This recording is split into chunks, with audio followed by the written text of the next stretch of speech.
Right, order. Can I begin by welcoming our witnesses?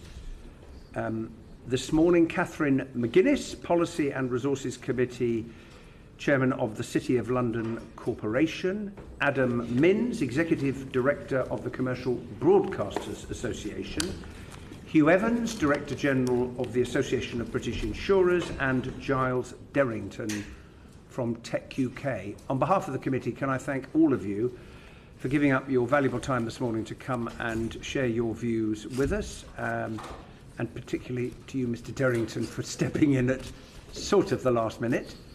We are very, very grateful to all of you. We've got, as always, a lot of ground to cover, so succinct questions and indeed answers would assist. I would like to kick off by asking each of you, starting with you, Ms. McGuinness, just to give your reaction from the perspective of your organisation, your sector, to the white paper. Well, thank you very much, and thank you for inviting me to come and speak to this committee. I think, as people will know who have read the papers, the City of London Corporation did not welcome the white paper in the way that it treats financial services, because we had been working with the financial and related professional services sector for some time on the proposal for mutual market access based on mutual regulatory recognition. We felt that was ambitious but pragmatic and the best outcome for consumers and businesses for the UK and EU. Having said that, the government has taken the decision to move on from that proposal. We're pragmatic. The crucial thing now, 248 days from the day that we leave, is to achieve a sensible deal that gives the sector as much continued access as possible, whilst ensuring that we have the autonomy we need for the sector to thrive. So we didn't welcome the proposals, but we're absolutely committed to working with government, with Parliament, with the EU to try to reach a sensible solution. Right. Now, it has been reported that even the proposal for a different form of equivalence, because you had passporting, then you had mutual recognition, that's been cast aside now, was not apparently greeted with great enthusiasm by the European negotiators. Is there anything you'd like to say about that? Does that cause you concern? Well, I would say it's not surprising at the stage of the negotiations that we're at, and also given the EU's pattern of being very firm on sticking just to its third country regime. We were warned by the Swiss in conversations that I recently had with them that reaching modifications to the system would be tricky. What I would say is that we all need to focus on something pragmatic, which will work for a global sector, which works across borders and serves the EU extensively. It's in none of our interests for disruptions to that market or to fragmentation, reduction of liquidity or increased costs for consumers and businesses. So I hope that they will engage constructively as we move forward. Thank you. And the government has stepped up its efforts, well, of course saying that it wants to get a deal, stepped up its efforts to prepare for no deal. What is your current assessment of the implications of no deal for the city? Two things I would say. First of all, our assessment of the likelihood of no deal, but then the consequences of no deal. Yeah. We are hearing increasingly fears from other EU states and from people we deal with that no deal is a possibility. For the large firms, I would say people have been making their contingency plans since the referendum result. Nothing that has happened in the meantime has stopped them making those plans. So I think that the large firms will be placed to serve their customers on day one post BrExit where they can. That won't necessarily be in the UK's interests, because that means operations elsewhere. There are some parts of the sector which can't do that. Can the solicitors, for example, continue to fly in, fly out and provide advice? No, under the current arrangements, and we need to look carefully at that. They're not the only professional service sector affected. And then I have to say we would have a concern whether the unregulated companies, the SMEs, or those who don't have regulators reminding them of the need for contingency plans, are as far advanced in their planning, and therefore we welcome the proposal from government to remind people of the steps that they need to take or the questions that they need to ask. And indeed, we ourselves are talking to the CBI, the FSB and others who are looking at this issue to make sure that in our capacity responsible for the SMEs in the square mile, we are signposting people where we can. Okay, thank you very much. Mr. Minns. So the white paper for us was a backward step.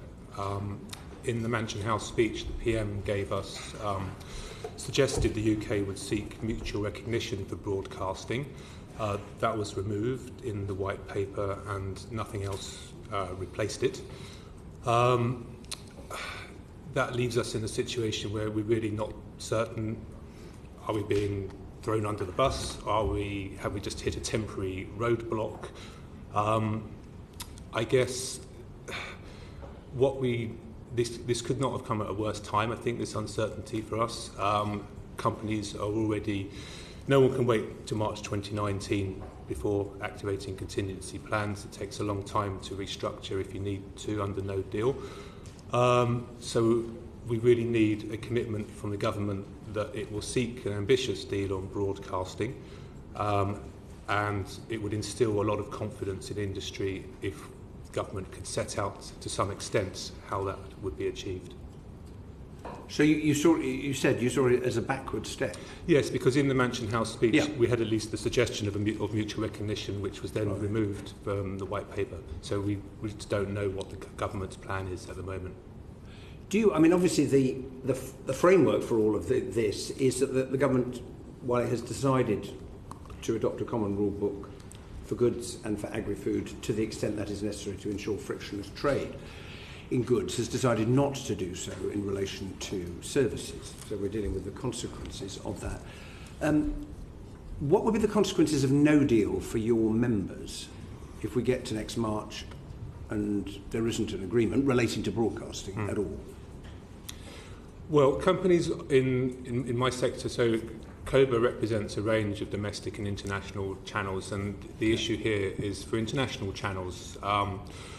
This is a £1 billion sector in the UK. It supports 1 in 5 jobs in UK broadcasting, and it's extremely high growth. These channels, and it's also something the UK is very good at. We've got more international channels based here in the UK than any other EU country by a country mile. And when I say international, I mean they're based here, they're licensed by Ofcom, but they're not broadcasting to UK homes, they're broadcasting into the EU.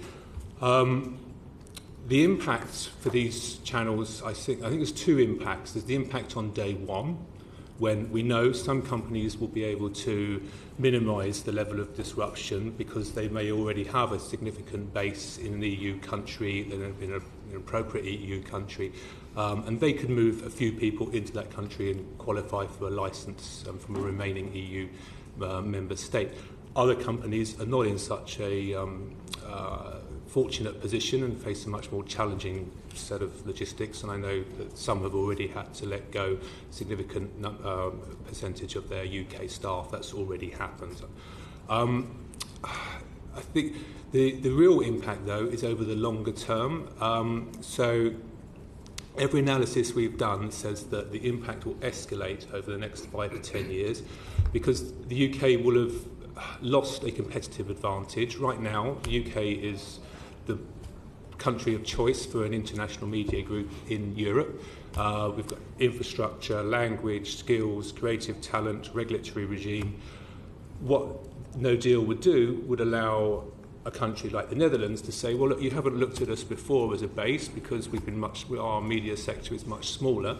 However, we've got Netflix, we've got a tech hub that we've been growing, we all speak English, we've got great airport links, and guess what? We can offer you something the UK can't. We can offer you a broadcasting licence. And so what that means is the UK's lost a critical mass, or the critical mass starts to erode in the UK. The critical mass will increase in other countries, and it's not just broadcasting we're talking about, it's also the supply chain. For example, the UK post-production sector is a £2 billion sector. Parts of that are largely reliant on international channels, and as a client business, they would have to move with their clients. So what we're looking at, no one's saying that the UK TV industry is going to collapse as a result of this, but this international broadcasting is such a phenomenally high growth sector. It's growing at twice the rate of the rest of the UK's audiovisual sector. It's growing faster than the average for creative industries. And I can't see how you can sustain that level of growth if you can't offer international broadcasters a licence going forward. Do you think ministers understand the adverse impact that you have just described in the short and the longer term on what is a great British success story of the consequences of no deal? The honest answer is I don't know. You don't know? I think some ministers in some departments do and some don't. Okay.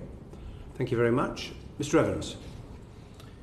Well, our view is the government had to agree a negotiating position. It's taken far, far too long to get to this point, and therefore the government's shift from the mutual recognition ambition that it had, which Catherine just described, I think reflects that reality. There were 11 weeks to go. It felt it had to bring a more realistic negotiating position to the table. So I think we understand the rationale, and we certainly understand the urgency, but for the insurance and long-term savings sector, this approach poses quite considerable risks. Well, why? Well, ours is a world-leading sector and easily the most international sector in the insurance sector in the world, and it's the largest in Europe by some measure. So for us, a future regime which is built on the foundations of the European Commission's equivalence model poses risks, potentially significant risks, that we end up as rule takers, either completely or de facto. I think the Chancellor understands those risks, and I think the Treasury is keen to avoid them, but they are nonetheless inherent in the approach which the government has decided to take as part of its negotiating position. I should say at this point it doesn't affect every part of the insurance market equally. Being the largest insurance market in Europe and the fourth largest in the world, it's obviously a wide and deep sector. So if you're a UK long-term savings or pension company, then being a rule taker is a very big deal. Equally, if you're a broker, then relying on the equivalence model is also a bad deal because it doesn't give you any market access at all.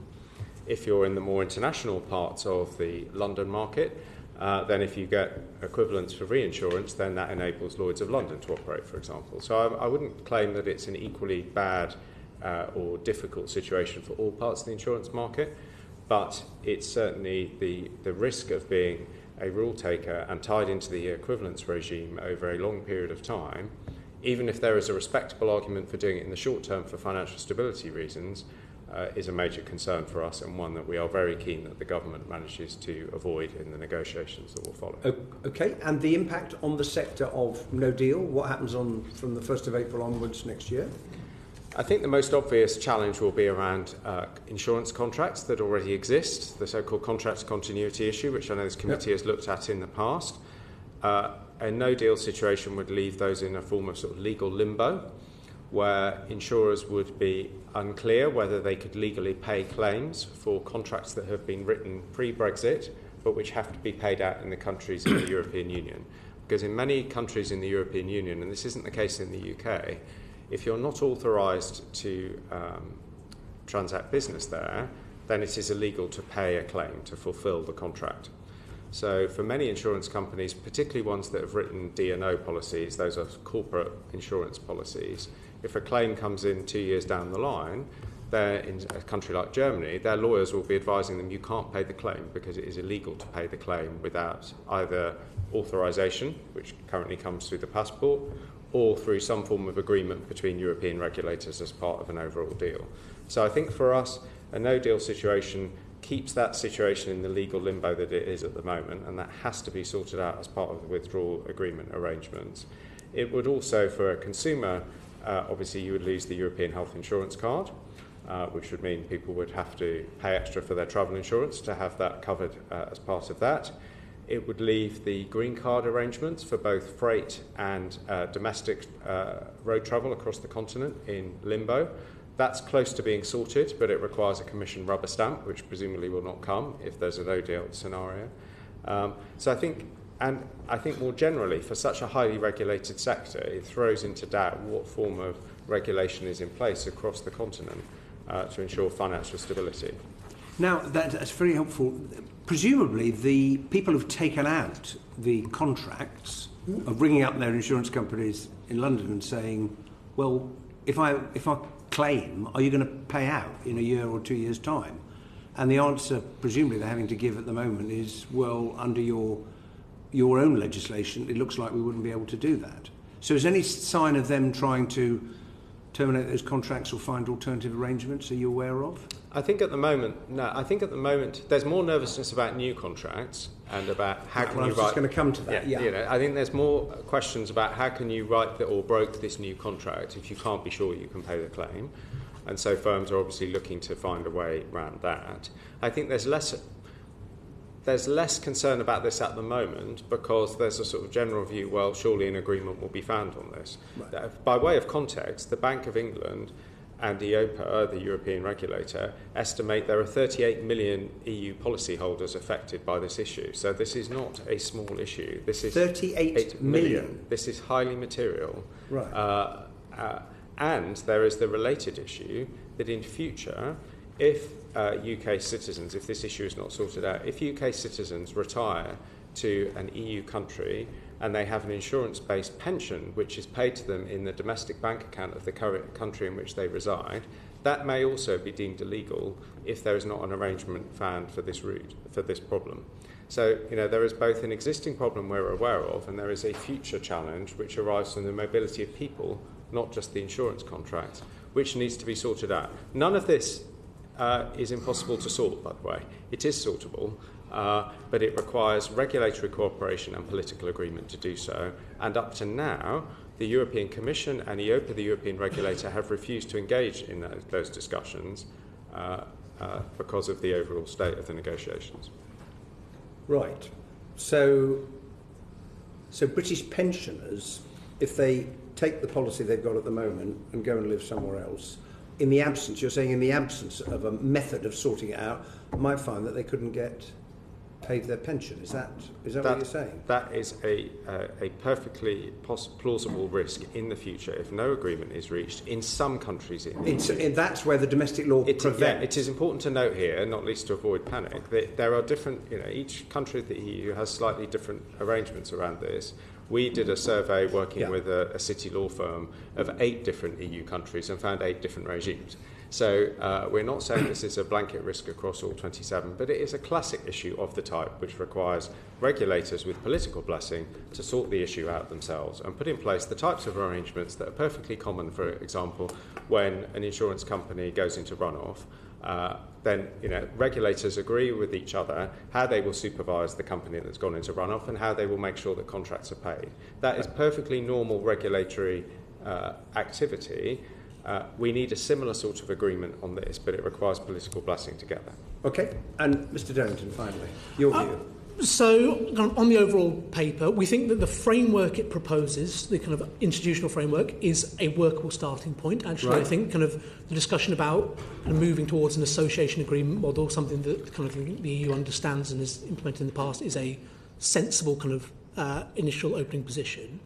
And we think it takes a broadly positive view for goods. The kind of the calculation of market access being traded off against kind of regulatory flexibility for goods, we think is a sensible approach. There are a number of questions which I'm happy to come to about actually how that works in practice. But overall, on the goods side, there is some positives there. I think where our real concerns are on the services part, and particularly on digital services, where, if we're honest, the paper just doesn't give any real information about what the plan is. I think, as my CEO put it recently, for goods, I know the day after Brexit, broadly speaking, things will be the same. For services, I know some rules will be the same, some rules will be different. I don't know which one's which, and so that makes it almost impossible to plan for what things might look like. And I think the calculation that certainly our members have continued to make is that for services, that the same trade-off as has been made for goods is something we would probably broadly like to see, i.e. we'd rather be seeing, market access and regulatory influence in exchange for flexibility. There's been a lot of talks about the potential benefits of flexibility. We struggle to really identify where those might be on a global scale. Right, just on that last point, just say that again. You struggle to identify what benefits for the sector here in the UK from the flexibility which it is argued would come from not adopting a common rule book and services. Is that Absolutely, and the main reasons for this are that a number of the EU still remains one of the big regulatory hubs in the world, and a number of its rules have extraterritorial reach, so we'll have to apply them anyway. That limits flexibility. On a number of the other things where flexibility might benefit the sector, the reality is that we don't see British government seeking to diverge on those kind of rules. If you think of something like the Copyright Directive, where UK government's position is the same as the EU's position, there doesn't seem to be much space for flexibility there. And anything which requires people to present two products to two different markets, i.e. UK and EU, becomes quite problematic for the majority of the sector. Right. Just can you think of any examples where you as a sector can't sell your services outside of the EU, in other words, to the rest of the world, because you are constrained in some way by EU rules? Does it prevent you from exporting?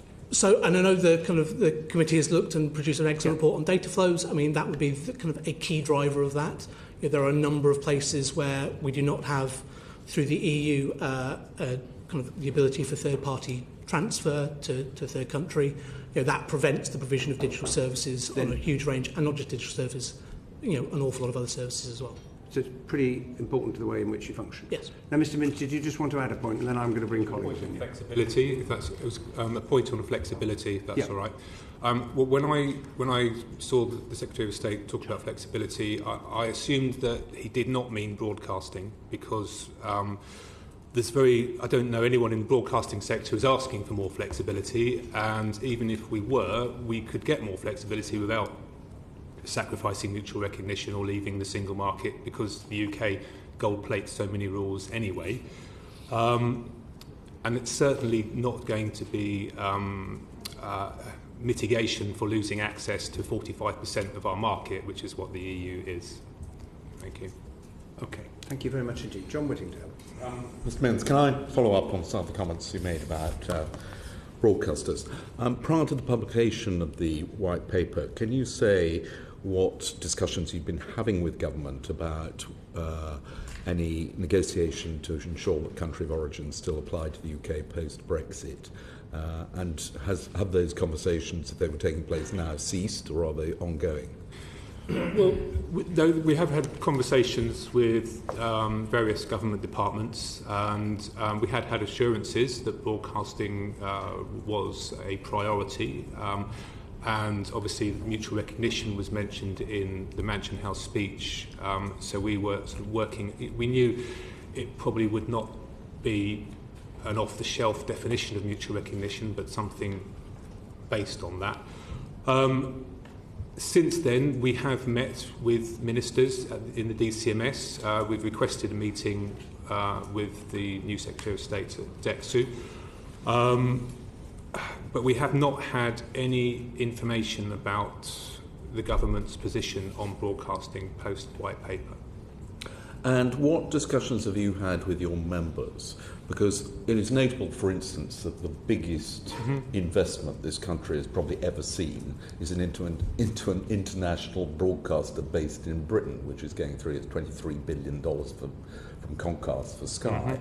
That doesn't suggest that they are too concerned, or do you expect other investment decisions to be switced overseas? Yeah, I mean, as I said before, it's sort of short term and then medium, long term. So short term, look, it is, as I said, some companies will be able to reduce the level of disruption because they've already got a significant presence in Europe. So in order to qualify for a license for an EU country, you have to have, quote unquote, a significant part of your relevant workforce in that country. Some companies will already have that and be able to move just a small amount of people into an existing office somewhere.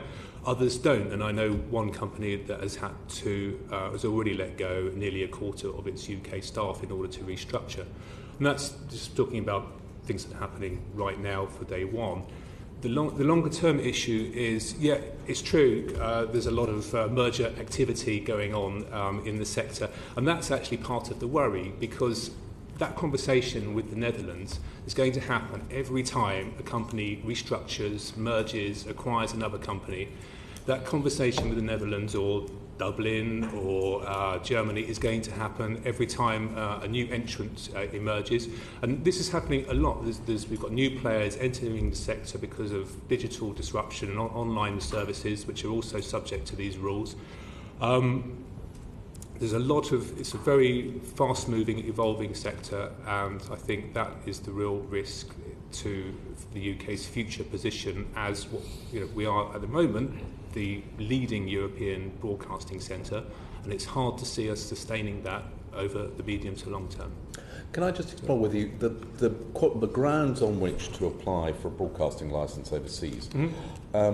We're talking about employment. Uplinking, for instance, is not sufficient in order to qualify for a licence. Uplinking is if you have no presence in the EU.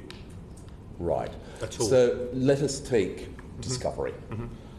How many people, in your view, would need to be employed by Discovery in the Netherlands out of their total European workforce in order to be able to apply for a Netherlands broadcasting licence? I can't comment on a specific company, but in general, and we've looked at this because legal challenges come up all the time from different member states. And so Ofcom has done a lot of work actually looking at what qualifies as significant. And in the case work they've done, under 10% of your senior editorial staff does not seem to cut it. And how would that happen? So if I'm Discovery and I have a base in the Netherlands and I apply to the Netherlands regulator, do they turn around and say, well, we're not going to give you a licence because the number of employees you have is not sufficient? Potentially, or a third member state can turn around and say, well, they don't qualify, that's because they don't have enough presence there. Right. And you estimate it's possibly around 10%? That's 10% of your senior editorial workforce. The issue, of course... What is senior editorial workforce? Well, there is no sadly, there is no easy definition, but we assume it's people making editorial decisions. So we're looking at schedulers, commissioners, programmers, these sorts of people. The issue, though, is you can't just have these people working in an ivory tower somewhere. They need support. They need their IT people, they need legal, they need compliance, they need the technology, etc., etc. And that's when it starts to snowball. Okay. And to what extent does the Trans-Frontier Television Agreement sort of mitigate against this? Well, we would still be signatories. It doesn't work for us because it doesn't give you country of origin principle on advertising. It allows member states to overrule the advertising rules from the UK.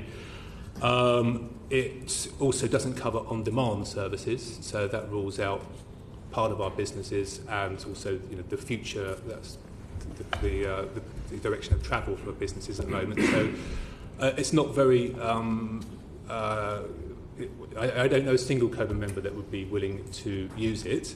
However, it might work for some channels that don't rely on any advertising revenues and that don't have any on-demand services. And the one category of channels that it might work for are sort of Russian or sort of propaganda channels, Russian news channels coming out of the UK, which is a big concern actually to some of the Eastern European countries who are alarmed at what would happen if the UK crashes out under no deal. And suddenly certain news channels carry on using the Trans-Frontier Television Convention, and that would allow them to be out of the reach of the Commission, which has no jurisdiction over. But hold on, they're still subject to Ofcom's jurisdiction. They are, they would be. And Ofcom is actually a much tougher regulator on impartiality than anything in Europe. Possibly, but they would not be subject to the European Commission, which is... These are not COBA members. I mean, I'm not, it's interesting that this is actually a concern, a reason why it's in the EU's interest to actually do a reasonable deal on broadcasting.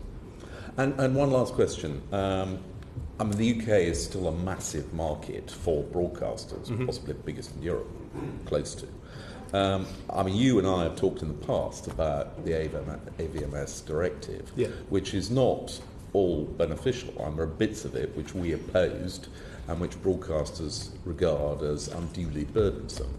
I mean, by being outside, do you see some opportunity to relax certain provisions, perhaps on advertising requirements or on cultural content or some of the other areas within AVMSD which we are less happy about? I'm afraid I don't, and the problem is, for example, on advertising minutes, the UK is actually more restrictive than the European minimum standards require it to be, so we could do that tomorrow if we wanted.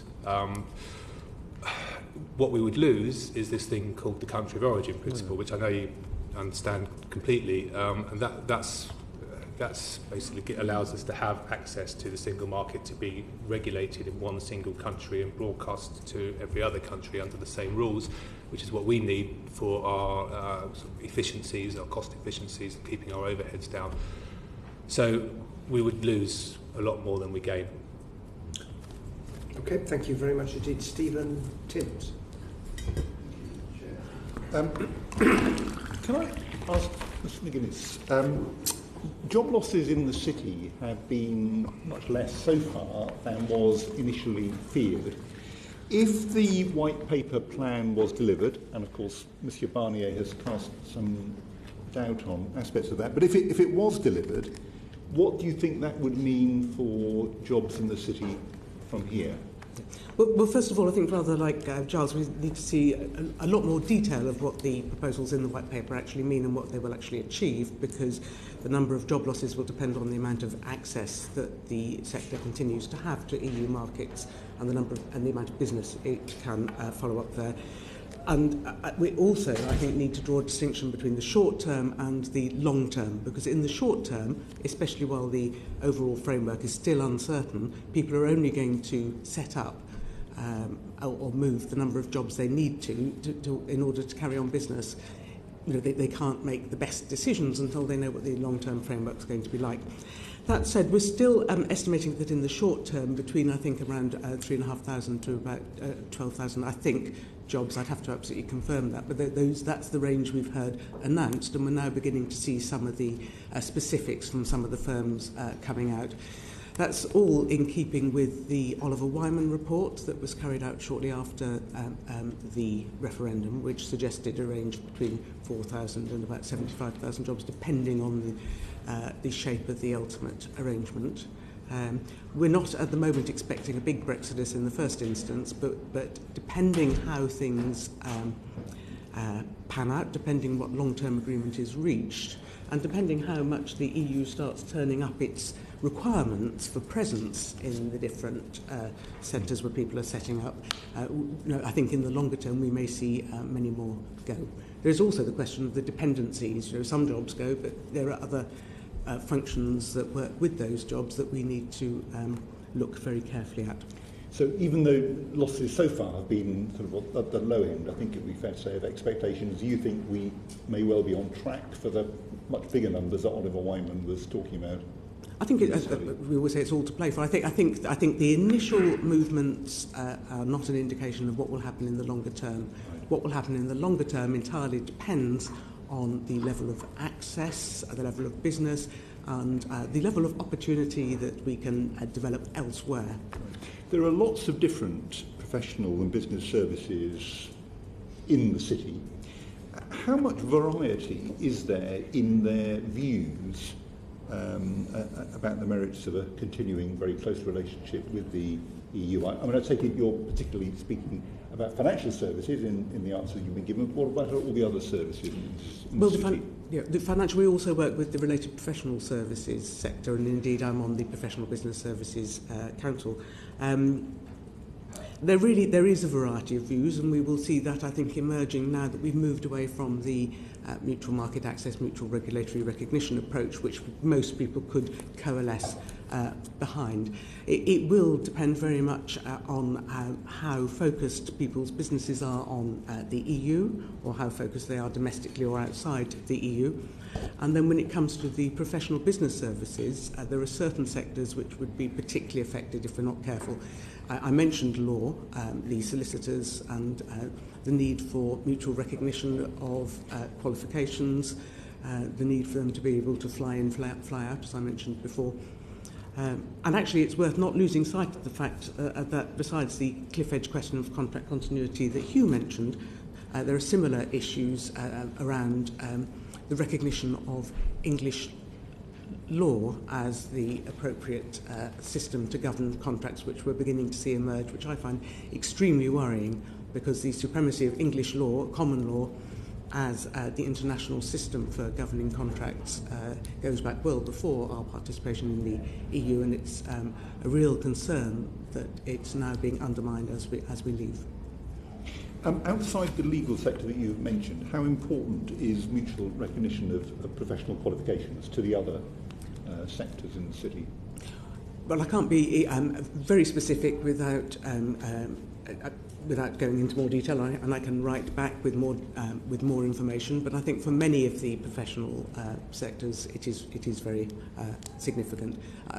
The architects, I think, my understanding is that the solicitors and the architects are particularly badly affected, but that some of the other professions are equally concerned. So it's one of the core asks of the PPSC for the agreement as we go forward. Okay. Just one further point to you. There's kind of two offsetting considerations that have been suggested to us, to those that you've raised. One is that the single market on services is far less complete than for goods, so its loss would be relatively a lesser problem to the service sector. And the other is that the proportion of exports accounted for by the EU in the case of financial services is much less than or significantly less than in some other sectors. And also that EU rules constrain exports to Asia more in the financial services sector than is the case elsewhere. And so the implication of that will be that there's potentially a big export opportunity for financial services from leaving the EU to other parts of the world. What's your response to those sort of offsetting considerations to the concerns that you've expressed? I think the first thing I would say is that this sector has relied very heavily on its passporting rights over the past few decades, that those have enabled it to build up a method of practice to provide services across borders into Europe and beyond, which it has relied very heavily on for the model of business which has been developed. If that access is significantly diminished, that will mean less business, and that is likely to mean fewer jobs. So that is the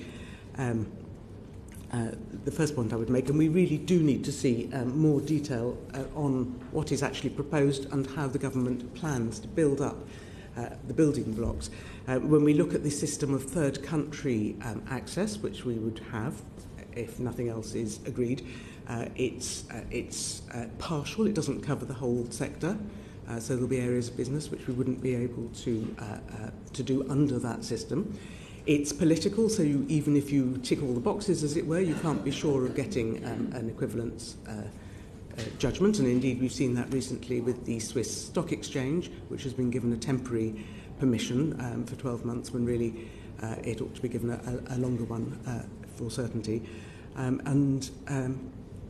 We see that this is very quickly, it can be very quickly withdrawn, and we need clarity, we need stability so that people have a longer time to off-ramp, I think we're now calling it, if the recognition is withdrawn.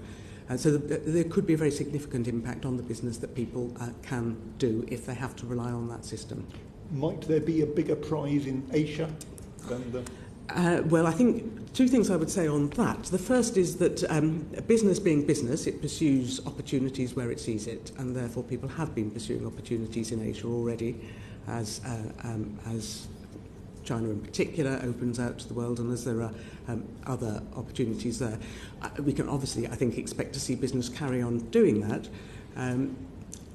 I think agencies such as ours, and indeed government, which are not of the sector itself, will then... I think it will fall to us to try to encourage a step up in that regard, because frankly I think if business saw the opportunity, if business sees opportunities, it develops them anyway. What we need to be doing to make up for this significant loss, and it is significant because it's one of our biggest service export markets, we need to be helping see further opportunities in the other markets which business hasn't yet seen. Okay, thank you. StephenCrabb.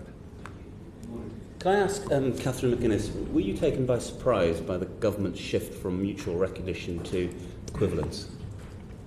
We were aware of it ahead of time. We weren't consulted, but we were aware shortly ahead of time. But we were surprised in that just 2 weeks before we'd had the Mansion House speeches, where from the tone we had expected continued support for the mutual market access, mutual regulatory recognition approach.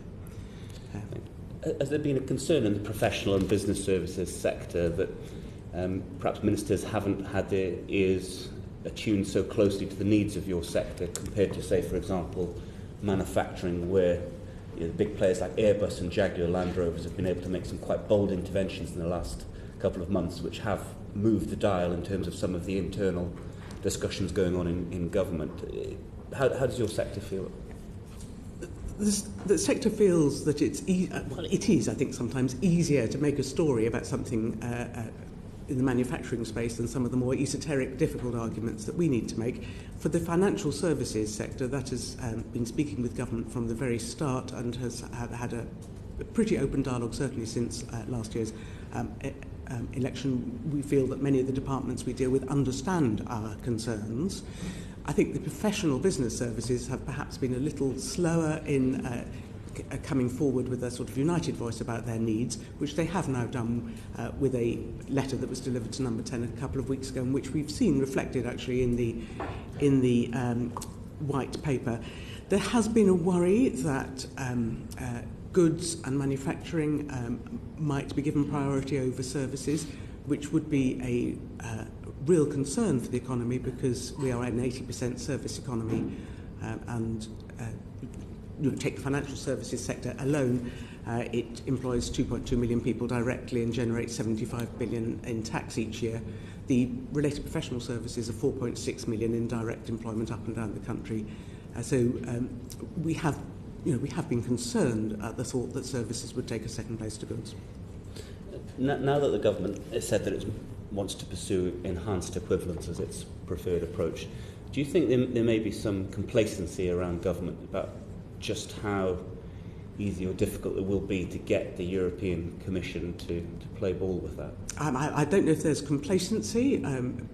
I think we can all see that it's going to be an uphill task to persuade the EU27, and indeed Mr Barnier's comments just, was it this morning, but just reported now, underline that. There is going to be a job of work to be done ahead of us to persuade the our EU partners to go for a solution which will work for EU consumers and businesses as well as ours. And enhancing equivalence is going to take, it is going to take quite a lot of work. I think it's crucial that we do follow up the proposal in the white paper, that we apply for as much equivalence as we can for day one post-Brexit, and then build on that.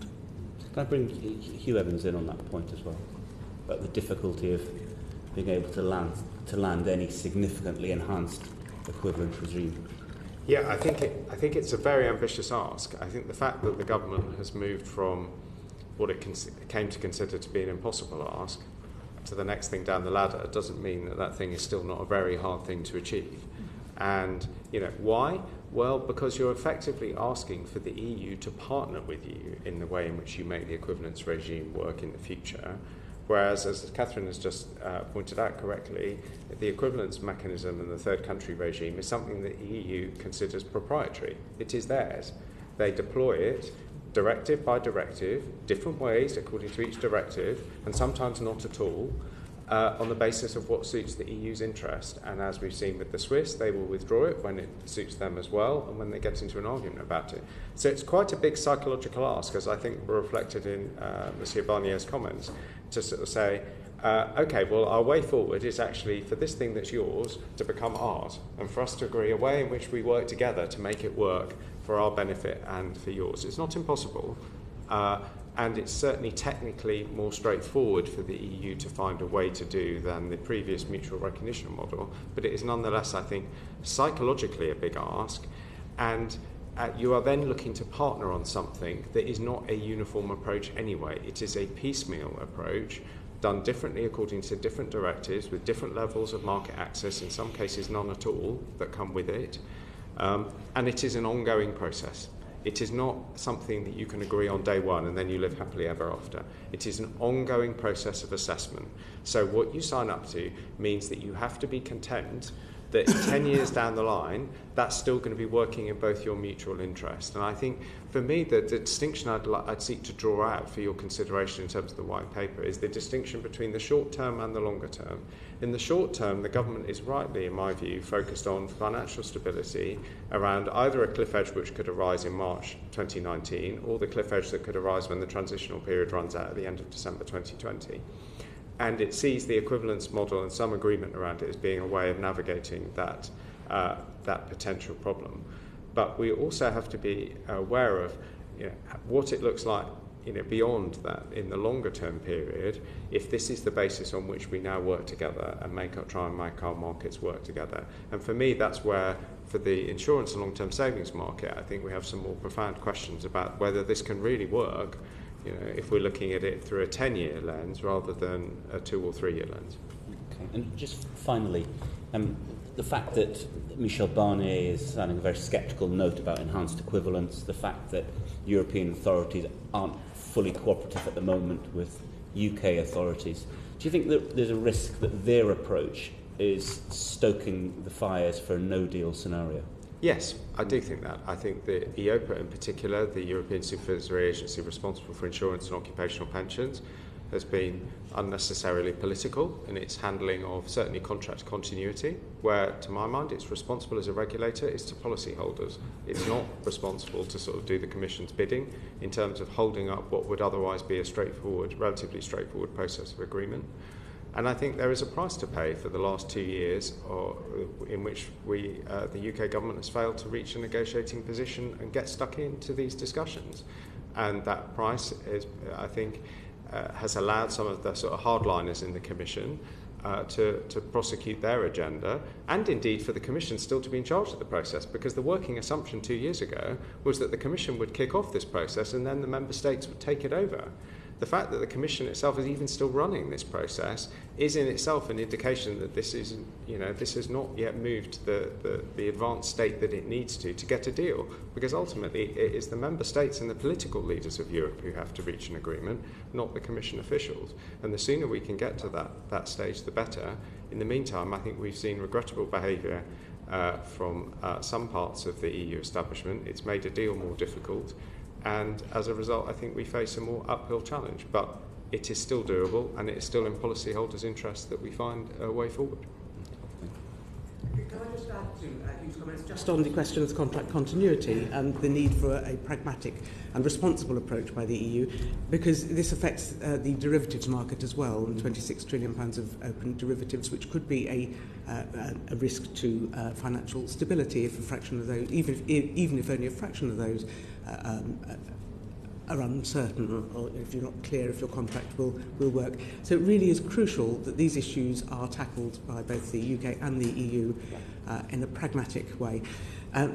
We're told repeatedly from the EU that the market, well, from the Commission, that the market can find a solution. Actually, there isn't time left, even if the market could find a solution to deal with all the contracts that would need to be dealt with.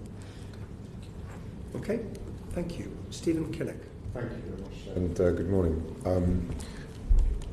Isn't the fundamental challenge with this process is the constant attempt to create a bespoke deal, to create something new in a situation where there's a tremendous amount of time pressure and a lot of political goodwill has been burned. In that context, have your respective industries looked at the European Economic Area as a model for Brexit, and particularly given the fact that it's a well-known, well-established agreement that industries and governments could slot into? I'd be very interested in hearing from the panel on your views on an EEA-based Brexit as potentially solving so many of the challenges that you've raised today. Perhaps starting with Mr. Evans. Yeah, thank you. I mean, we have looked at that, and I think we are not fans of the arrangement. I think I would agree with your starting point that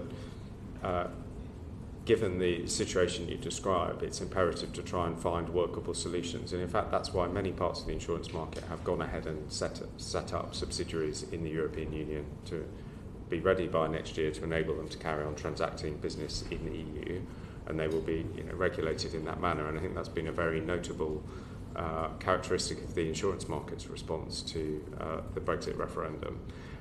So they've sort of done that already if they need to absolutely be sure they can write a new European business next year.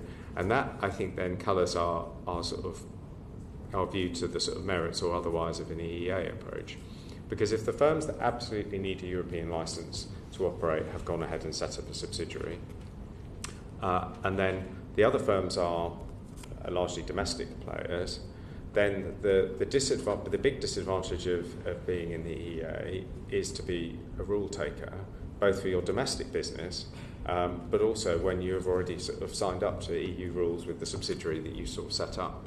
And certainly our experience with talking to our Norwegian counterparts, with whom we have a very close relationship, is that they've said to us, well, don't become us. Who would be their view is that for a market the size of ours, over 20% of the EU insurance market, it would be entirely unsuitable to be in the EEA model and be a rule taker.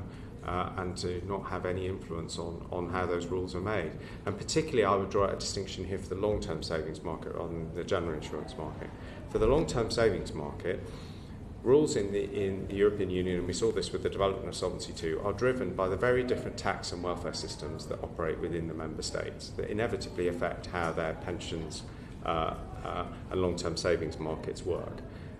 So for us to end up in the long-term savings market being subject to a set of rules, whether on Solvency II or any other directives, that were driven by the welfare and tax systems of the member states, would potentially be very, very damaging for the UK, particularly for the ability to write annuities, which are a feature almost unique in Europe, the UK market, and which Solvency II, which we had to fight very long and hard to get Solvency II to recognise when we were in the room. So we would be very, very fearful, I think, that being out of the room would see us disadvantaged on that, particularly given there is a big review of Solvency II happening in 2020 when the directive could end up being rewritten. Other colleagues? Well, I would agree with Hugh. The consensus around EEA from the sector that we hear is that, first of all, the question of rule-taking wouldn't be appropriate for a sector the size that we house here in the UK, and indeed the amount of risk that we take that we need to manage here in the UK because of having that sector here. So rule-taking wouldn't be appropriate, and it wouldn't give the sector the access that it needs. On top of that, of course, it doesn't... Although it includes passporting. Yeah, so you would have passporting if you're in the EEA?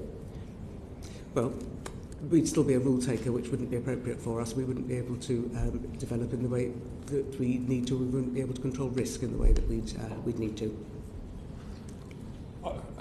To be honest, I look at the EEA longingly and think that would be fantastic. Being a rule taker, okay, that has issues, but as I mentioned before, we are so in excess of EU minimum standards that, whilst not perfect, I think we could live with that if that gave us access to EU markets. But failing that, I mean, as I've said, we don't really desire more flexibility at the moment. So I wonder if there is room for discussing some sort of carve out for audio-visual in terms of mutual recognition. And then we end up going down the list to enhanced equivalence. But can I just mention very quickly something that, in response to Mr. Whittingdale, I mentioned about which countries would require you to have that significant presence, because so you may get, we've had a chain of different embassies coming to the UK to woo international broadcasters, and sure. Some of them may say, look, we'll only be pursuing very minimum requirements for you to be based here.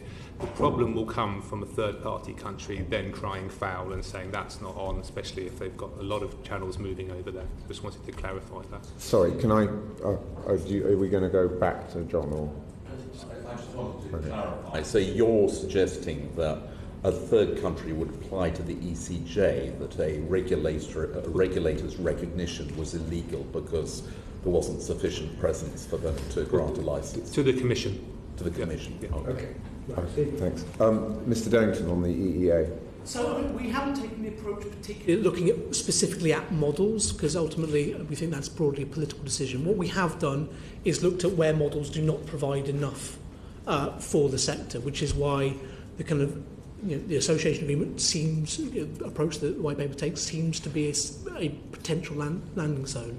For us, a free trade agreement model, a CETA +++ as it were, we don't see it as being able to provide in any way the types of regulatory support we need. Services are thoroughly undeveloped, even within CETA.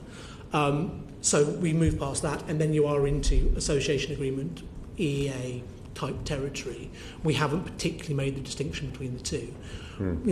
There may be areas where, if government wishes to express them, where there may be some benefits for flexibility. We haven't, as I say, been able to identify them ourselves, not least because of our understanding of domestic approach to some of these regulatory areas where UK government is in lockstep with the EU. Now, if there's a change in that, then an association agreement potentially allows you to create carve-outs in a way that EEA doesn't. It's a little bit difficult to know the kind of fundamentally what the difference is. For us, the big kind of, as it were, Rubicon to be crossed is between a standalone free trade agreement and something which is not quite full third country status, which allows you then to do things like wrap around for the for data protection, so that the ICO has a continued presence, access to the one-stop shop, etc. And the association agreement seems to give us that.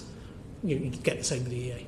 Thanks. So just going back to this rule taker issue, perhaps to Mr. Evans and to Mr. McGuinness. I mean, given that you've all made it absolutely clear that highly integrated trade in services with the European Union is vital for the industries that you represent, isn't it therefore inevitable that we will be a rule taker? I mean, it's not possible to export services into a market without accepting the rules of the market that you're exporting into. So, with that in mind, would you rather have equivalence, which is what seems to be on the table from the European Union, or would you rather have the EEA? I think it's partly a question of timing. I think if Parliament had reached the view 2 years ago that there was a consensus around going after an EEA model, then I think the judgment would have been more balanced, because many of my members who have spent the last 2 years setting up subsidiaries in Belgium, Luxembourg and Dublin to get market access to enable them to carry on running their European business, and indeed Lloyd's of London, who've had to do the same in Brussels, would have not have had to have done so, because the EEA model will provide market access. That sort of horse has bolted. They've spent the last 2 years, they've done it, they've got the market access they need to carry their businesses running. For those of my members who've then got UK businesses left, for them it's the worst of all worlds, the idea that having spent 2 years setting up a subsidiary in, say, Luxembourg, the UK entity is then going to be regulated out of Brussels through rules that they have no say over. They accept it for the business that's happening in the EU, but for them, as for my members who are entirely domestically based, the prospect of being regulated out of the EU with no say on the rules is a problem. And I think particularly for insurance and long-term savings, because unlike banking, our regulatory standards are not internationalised, they're not globalised. The vast majority of regulation for insurance and long-term savings is done through the EU. There isn't the equivalent of the Basel Accords that you have in banking, which set international global standards, which are largely then mirrored in EU regulation. For insurance and long-term savings, Brussels is where it's at and where it is largely done. So for us, it is much more material to be in a position where we have to take those rules. Notwithstanding all that, you're right to say that we have to now look constructively at how to make an equivalence model work. We're at the beginning of that discussion, that negotiation. It's an ambitious ask. We have to make sure that there are arrangements in place, for example, particularly around reinsurance, so that Lloyd's of London and the big sort of large wholesale GI businesses can operate from day one, and we have to make that work. Thank you. Ms. McGuinness, just and sort of specifically on this point of, given that the EEA delivers passporting, but you would still rather have equivalence than EEA against that backdrop? I think I go back to the point about rule taking and rule making and the need for us to retain autonomy. I have to say I think there will be a great degree of alignment between at least the regulatory outcomes that we face.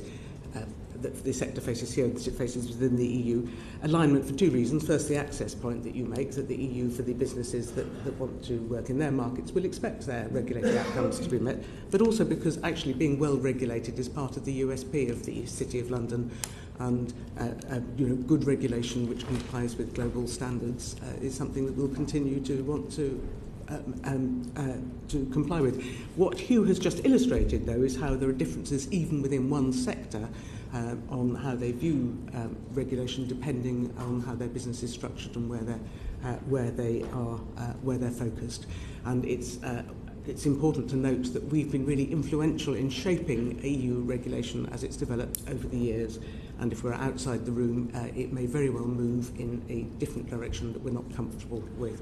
But that's inevitably going to happen on the 29th of March anyway, because one thing we know with Brexit is we will leave the political institutions. So given that we know that that's going to happen, given that we know we will not be in the room from the 1st of April, your view remains, though, that you think equivalence is preferable to passporting? Well, certainly not equivalence in its present form. I think what we need is to seek the greatest possible mutual market access, as I say, for consumers and businesses here, but also within the EU.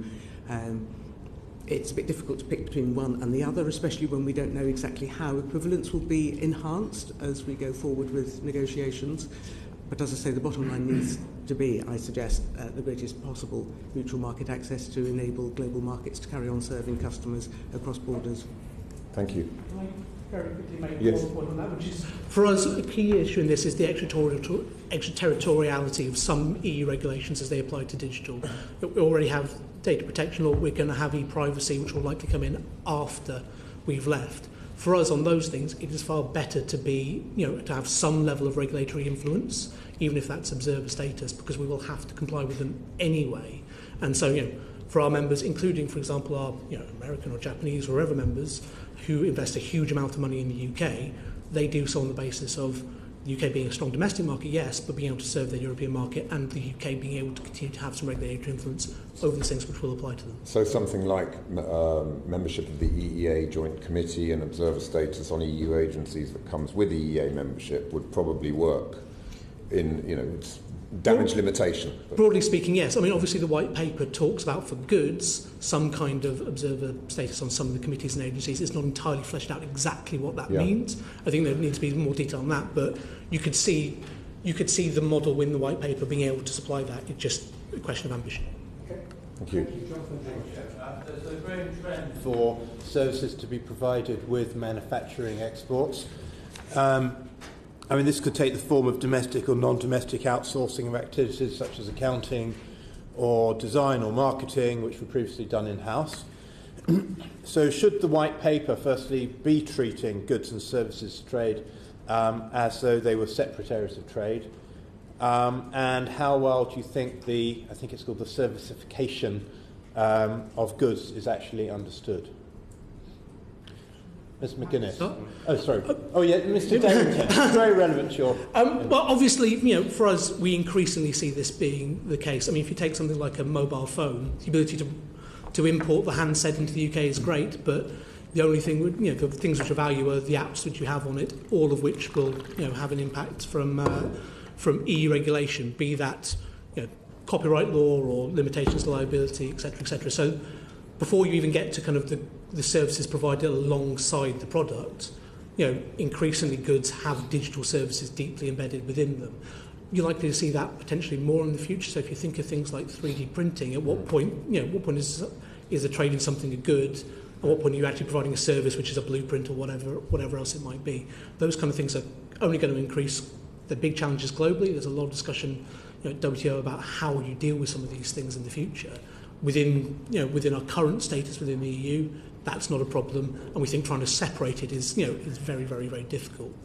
You also then absolutely have products provided with service contracts, and indeed a number of our members have said that the real value, the profit that they make on a number of the goods that they sell is almost entirely the service contract. There are potentially quite severe limitations within certain free trade agreements, if you look at them, about how you can provide services, particularly in terms of movement of people to provide that service. So something like CETA, there are limitations on how long you can provide. Effectively, you can provide the first 12 months of a service through a person kind of going back and forth. For those members who provide kind of a UK hub for their engineers, etc., that means you can't really house the engineers in the UK and have them serve 5, 10, 15-year contracts elsewhere in the EU. And that means, do you locate them here? Probably not. You have to move them across as well. So you're basically saying that by introducing barriers to trade in services will impact on the UK's ability to trade in goods? Absolutely. I mean, it's also worth saying that things like platforms, so marketplace platforms, sell goods, but they are a service, and they will be impacted by barriers both ways. So, for example, something like IP exhaustion is really, really important. That means that a good put on a marketplace in France would be effectively have to have the same IP price across the whole of Europe. If the UK is outside that regime, does that mean that people can put something on a marketplace in France, but then put it on a marketplace in the UK for a higher cost? Obviously, hits consumers, hits competition for those platforms providing it in the UK. Thank you, Ms. McGuinness. Yes, I'm moving beyond the financial services which I normally deal with, but you're absolutely right. I think that there is a false distinction being drawn between goods and services, and actually the two are much more intertwined than is often recognised.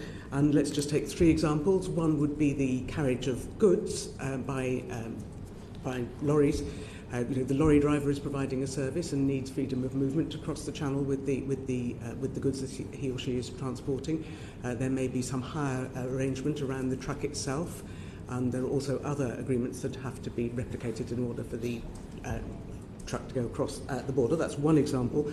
The provision of complicated machinery or equipment, lifts or other aircraft engines, whatever. Often require engineers holding particular recognised qualifications in order to fit and maintain components, so that highlights the importance of recognition of regulatory qualifications. And there are similar examples from pharmaceuticals, so I think the two are very intertwined, and we would overlook that at our peril. We do need to make sure that this question of services embedded in provision of goods is recognised and dealt with in our negotiations. Mr. Minns, would you comment on this? I mean, our business is primarily services. There's an element of physical goods, and if people are shipping sort of DVDs, or of course when we're talking about the movement of labour, when people are taking camera crews and other equipment across borders. But I mean, we are primarily about services in broadcasting. What are the non-tariff barriers to your sectors which you think could reappear when the UK leaves the single market? I'm going to go through everyone on this one. Non-tariff barriers. Yeah, non-tariff. I mean, our issue is about getting a licence to be able to broadcast, and it's not. So this isn't, obviously about if you've got a 10% tariff or 20% tariff. You're either broadcasting legally with a legal licence or you're not, and so you have to get a licence from. At the moment, we're allowed to get a licence from Ofcom that will serve us for any EU member state. And that's what everyone does. It's all based in the UK, and you comply all your channels according to UK rules, even if they're broadcasting across the EU. Under no deal, once we leave the single market, France, Germany, the Netherlands, they don't have to recognise that licence granted by Ofcom, so you have to relocate part of your business to a remaining member state to qualify for a licence from them. Are there any other ones, Mr. Evans, that you would like to mention? I mean, I think in such a highly regulated sector as ours, it nearly always comes down to the behaviour of regulators. How easy is it to authorise business to make regulated business happen, whether those are one-off deals or the ongoing flow of business. It's also worth noting, if you're building a structure around the equivalence models, that a lot of the existing equivalence framework allow member states to do things on top of them. They can gold plate, they can apply additional restrictions. Back to my point that there is no identical equivalence regime across all the different directives. It's bespoke to each directive. Some of those directives allow member states to do a lot more than this. So it would really, I think, come down to how those things were implemented. And whether it was in an environment where those member states viewed the provision by the UK of insurance services as being something that still enhances their economy, as many of them still do, particularly in the wholesale insurance market, where the London market insures very large chunks of corporate risk for the EU. If it's still viewed as a positive, then hopefully it can still be made to work. But anything built on the current equivalence regime, there are plenty of opportunities in there for mischief making should that be the way in which the dynamic evolves. So, Mr. Derrington, non-tariff barriers that you would like to see sorted out in an FTA? I mean, for starters, I think a number of them can't be sorted out by FTAs, and I think that's kind of, again, because the development of services within FTAs is still very, very limited. I mean, there are a huge number which would apply, and I think this goes back to the kind of short-term versus long-term. So, for example, things like call termination rates on telecoms. Within the EEA, they cannot charge a higher call termination rate than the basic cap. Outside the EEA, they can. I mean, there was a study, I think, in 2015, off the top of my head, which talked about the value of that being up to 11.8 billion euros across the whole EU. So, that's a huge barrier if we're outside of that. Again, things like roaming charges, which I know the committee has kind of looked at before, would have an impact because we wouldn't have access to the welfare price caps. On the digital side, discuss things like limitation of liability, the copyright directive, which may be a long-term question. So on day one, as it were, there wouldn't necessarily be a non-tariff barrier because there's potential alignment. But the EU will likely be changing the copyright directive. The UK could change the copyright directive in a different way. Even if both of those were potentially good outcomes, the fact is you're going to have to choose one or the other to apply across your whole service, or present two different products which kind of facilitate kind of payment of copyright, in different ways. That creates massive problems. So it's those kind of longer term things which we can't predict, can't know, because we don't know either necessarily the EU's approach or the UK's approach, but would increasingly divergence in those areas would create significant non-tariff barriers. But just to finish on that, on the e-privacy directive, as I say, that is being looked at the moment. The implementation period will likely take us over EU exit. There is quite significant concerns at the moment that if we were outside the scope of that, and we chose not to have a mirroring provision within the UK, then things like the ability to do shared document work across the UK and the EU would not be possible. Think of the productivity impacts of those kind of things. Call that a non-tariff barrier, call that a productivity lag. Kind of choice is yours. I think Switzerland is the best country to continue to look to if we want to get some sense of some of the potential ways in which our future could evolve, because they have the mature bilateral relationship that the white paper seeks to take us towards. It's well established. It's in both sides' economic interest, but it is not a frictionless set of agreements. The current attempts to renegotiate those bilateral agreements are on their 20th stage. And as Catherine alluded to earlier, there's been a huge row about their stock market equivalence. So, I think Switzerland is the best example of something that's close to what the UK government is looking to achieve. But we should not sort of take the view that once you reach such an agreement, which in the UK EU's case would be the most ambitious agreement ever reached, certainly as far as financial services, that's not the end of the story. There is then an ongoing relationship to manage and an inevitable friction in the relationship which follows. Ms. McGuinness. Yes, absolutely. I agree with everybody. I mean, all the barriers that we foresee are non-tariff for these sectors that we deal with. The level of access, the regulatory framework and the regulatory cooperation surrounding that will be absolutely key for us. I've already mentioned recognition of professional qualifications, and I have mentioned in passing the status of English law. We are concerned, as I've said, that there are signs emerging that people are trying to challenge or chip away at that great sort of edifice, and everything that we can do unilaterally to ensure that we underpin its fundamentals we should be doing now, whether it's applying to sign up to the Hague Convention or whatever other steps are open to us.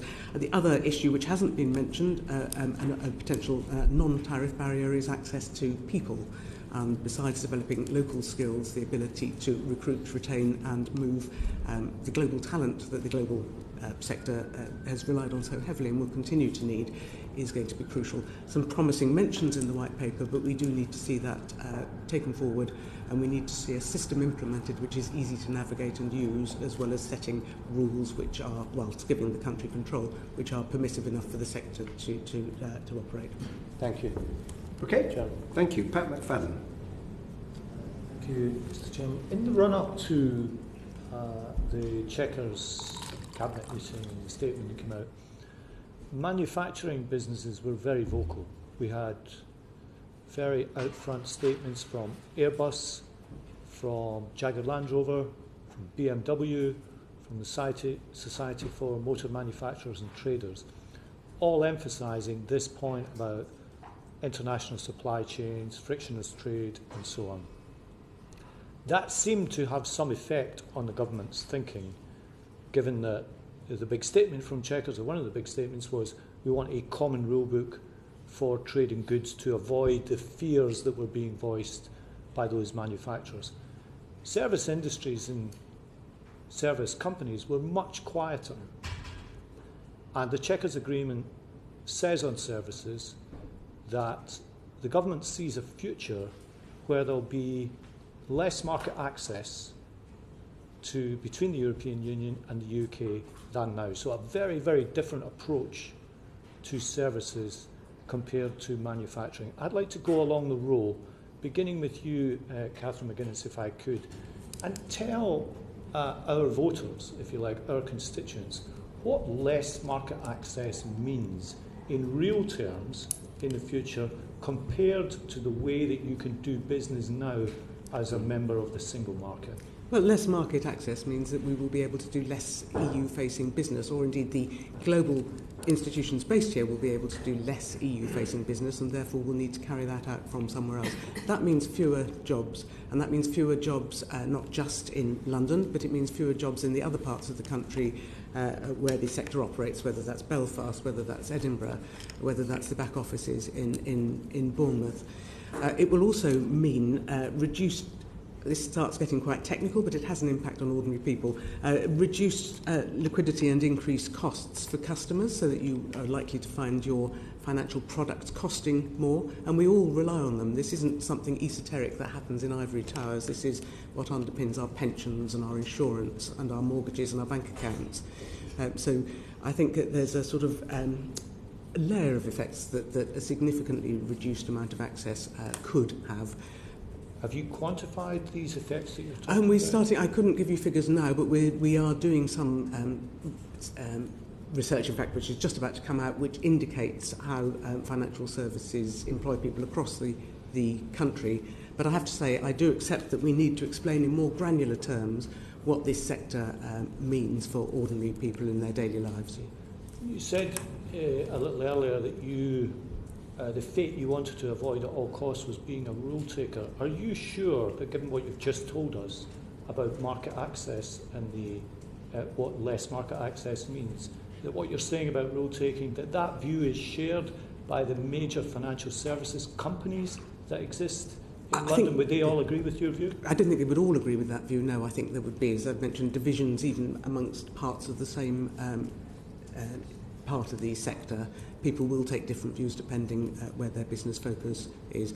And of course, some of these international institutions have the ability to influence EU rules through other means than us because they're operating internationally. Our big concern is the jobs and prosperity of London and what it does for the rest of the country, the sector in the rest of the country. And secondly, a concern that this country shouldn't be taking on risk. We support the Bank of England and their concern to ensure that if we have risk here that we're managing, that we have the right tools to manage it. We're only 10 years from the crash, and we've seen the importance of regulation. Okay, Mr. Minns, again, thinking about my voters in Wolverhampton South East, as it were, they probably don't know a lot about your members and your organisation. So can you explain in simple terms what you set out in your earlier questioning to John Whittingdale? What kind of TV companies are we talking about when you talk about international broadcasters? What can they do at the moment, and what would less market access as set out in the white paper and the Chequers Agreement mean for your members and your sector compared to the way that you can do business now? Thank you. So I'm talking about a range of broadcasters, from household names to very niche services.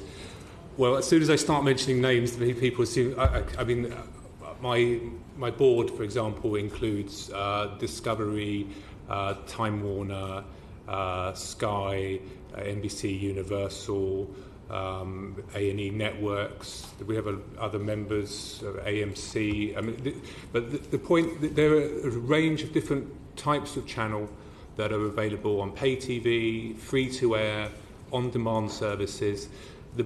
What they all have in common is this is a high-growth sector. This is growing twice as fast as the rest of the UK's audiovisual sector. It's growing 3 times as fast as the rest of the UK's TV sector. This is about the future. This is about something that the UK is brilliant at. We've got more channels here than anyone else in Europe by miles. We've got 1,200 channels here. France has got 400 as our next rival. So this is about the future. It's about future growth. So a no deal means less investment, and it means fewer jobs, not just for now, but for future generations. Okay, thank you. Hugh Evans, I think you partly answered this because you were talking about insurance companies have already started relocating abroad and so on. But again, just to spell it out and to ask the same question to all of you, what does the statement in the white paper, which is in the white paper about 6 or 7 times, that when it comes to services, there will be not as much market access between the UK and the EU and vice versa than there is at present. What does that mean for the insurance sector? And this relocation pattern that you have talked about this morning, can you quantify that for us in some way? How many jobs are we talking about, either now or in the future, that's likely to lead to being shipped abroad? Yeah, I think it's the right distinction to make, because I would certainly see the impacts around market access and future sort of access to Europe being much more in the sort of general insurance, corporate insurance sort of space, rather than the retail insurance that your constituents will buy. And that's where, as I say, many of the suppliers of that have already set up subsidiaries in Europe. But those that are still here, or even some of those that have set up those subsidiaries, and most obviously Lloyd's of London, a hugely important financial institution, absolutely need a reinsurance agreement from day one to enable their businesses to operate. Over time, how much of that business ends up irreversibly in Europe with the jobs and the tax revenue that go with it is hard to quantify at this stage, and that's just being honest about the fact it's very difficult to know. That's partly because different regulators are taking different approaches within Europe about how many people they require to operate these new European businesses. It's the 10% issue that was being talked about. Yes, and what counts as a sort of an entity of substance, which is one of the sort of legal jargon things that are used.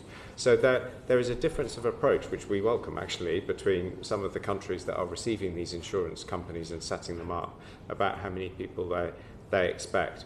And how much business moves ultimately depends on whether a workable set of arrangements can be found for day one that allow us to sort of operate a smooth insurance market. That's what we're working towards. Nonetheless, I would still say for your constituents, they will still be able to buy their insurance and their pension products on day one. The UK is one of the largest markets in the world, and there are plenty of domestic suppliers. But the UK insurance industry, 2/3 of our jobs are outside of London, and the Midlands is a significant employer. So some of your constituents will be employed either directly by the insurance industry or indirectly. They will buy motor insurance. The cost of motor insurance, one of the biggest variables, is the exchange rate as it applies to the component parts that are used to repair motor vehicles. So that is an important part of the insurance premium, which has gone up in the last year because of the exchange rate volatility. Their travel insurance will be more expensive if they don't have a European health insurance card, and may just be more expensive anyway if they're going to the continent because of the exchange rate. So there are knock-on consequences, but they are manageable. The longer-term challenges for us are what it ends up looking like if we have a decade of taking rules that are designed by markets that do not have the same insurance and long-term savings market as we do. At that point, your constituents are in danger of getting sales documents that make no sense to them, because there's a set of disclosures that are given to them that make sense if you're a Belgian insurance purchaser, but not if you're buying an annuity in a British insurance market. That's the sort of more of the long-term issues that I think we see. We will seek to quantify the impact of Brexit on the insurance market, and we will seek to share that data as and when it becomes available, but it's a bit early at the moment.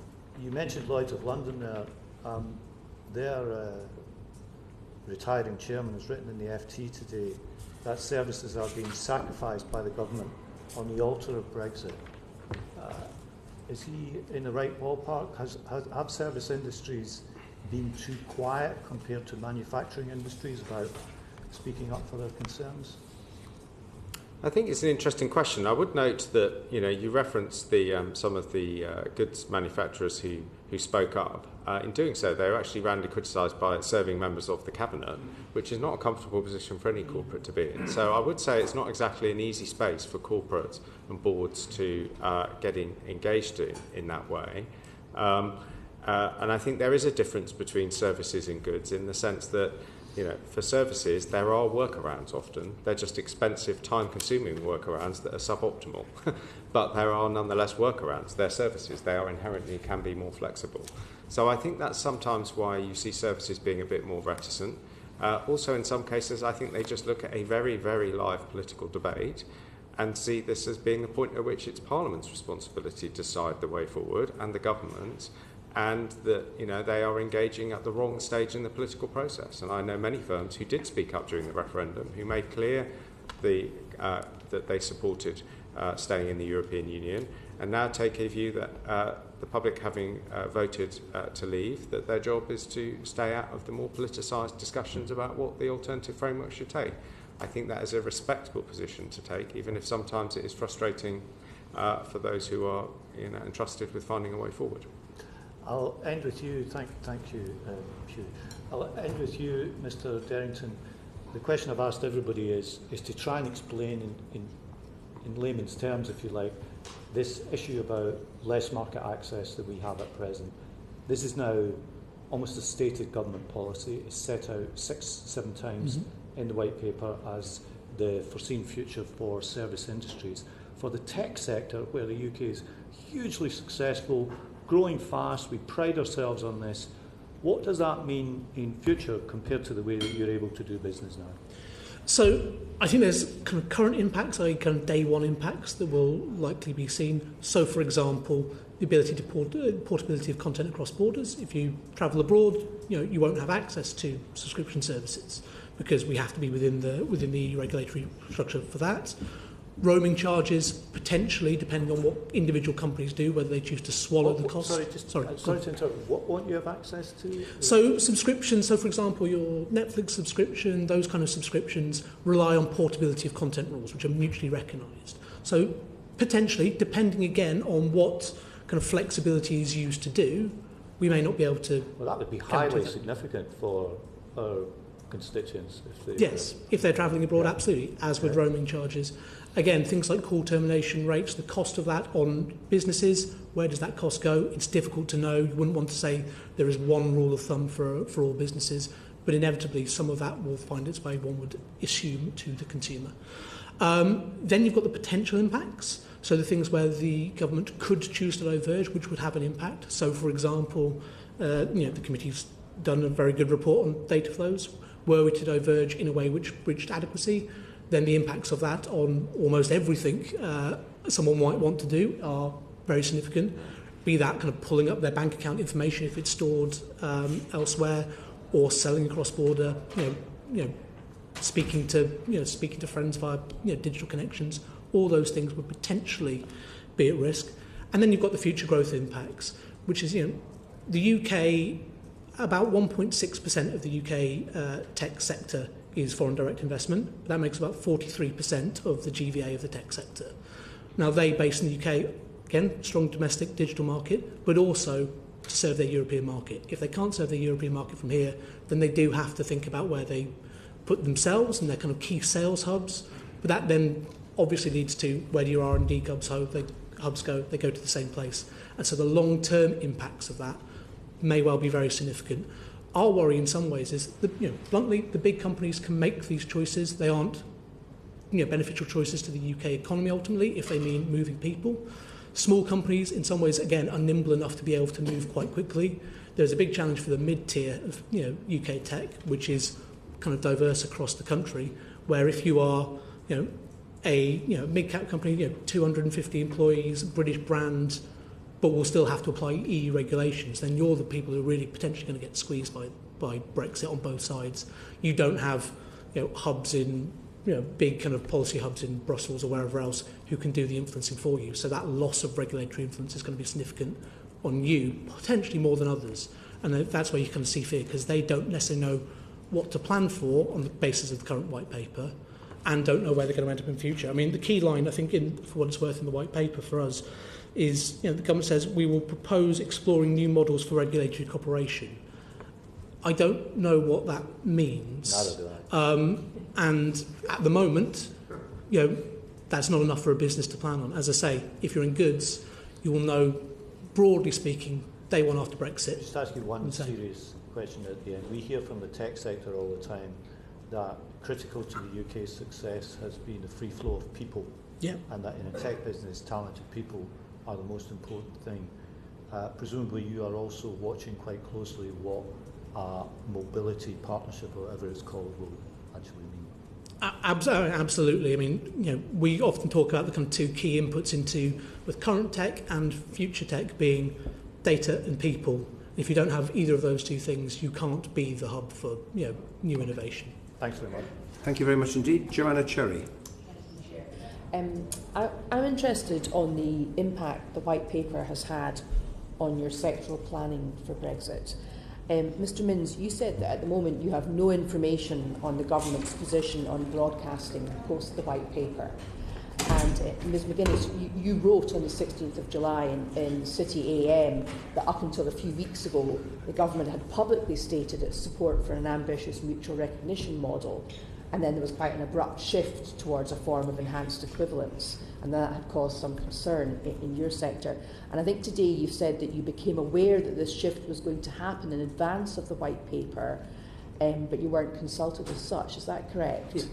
So I wonder if I can ask each of you, to what extent did the government engage with your sector prior to what Ms McGuinness has described as this abrupt shift from mutual recognition to enhanced equivalence? And Ms McGuinness, if you can tell us, if there wasn't consultation, how was it that you became aware that this was going to happen? I wonder if I could start with you and then move across the panel. We were told that it was going to happen, and that a practical decision had been made that what was in the white paper was more likely to succeed through negotiations. We respect government's decision on that. I should say that we have had extensive conversations and engagement generally over the past 18 months or whatever. So I wouldn't criticise government for lack of discussion with us.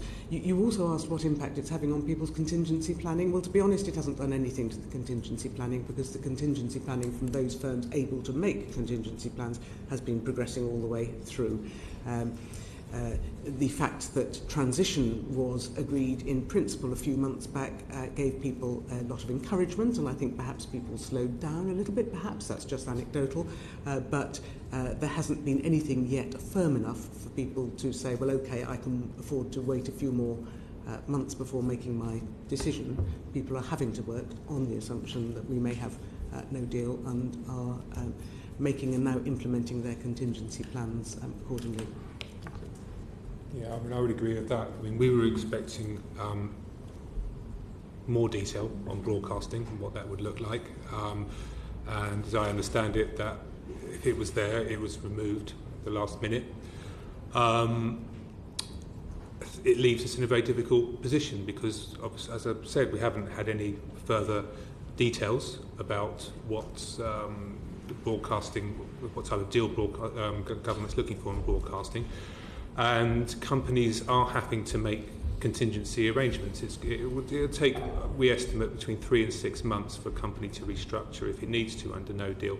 So we're looking at sort of from now on, some companies have already activated contingency plans, and others will be looking to do so in the next weeks, possibly months.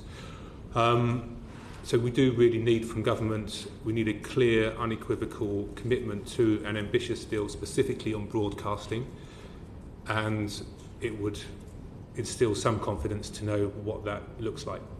You said you were expecting more detail in the white paper about broadcasting. You understand it was there, but it was removed at the last minute. How did you get that understanding? I think in the whole process of the white paper in the run-up to the white paper,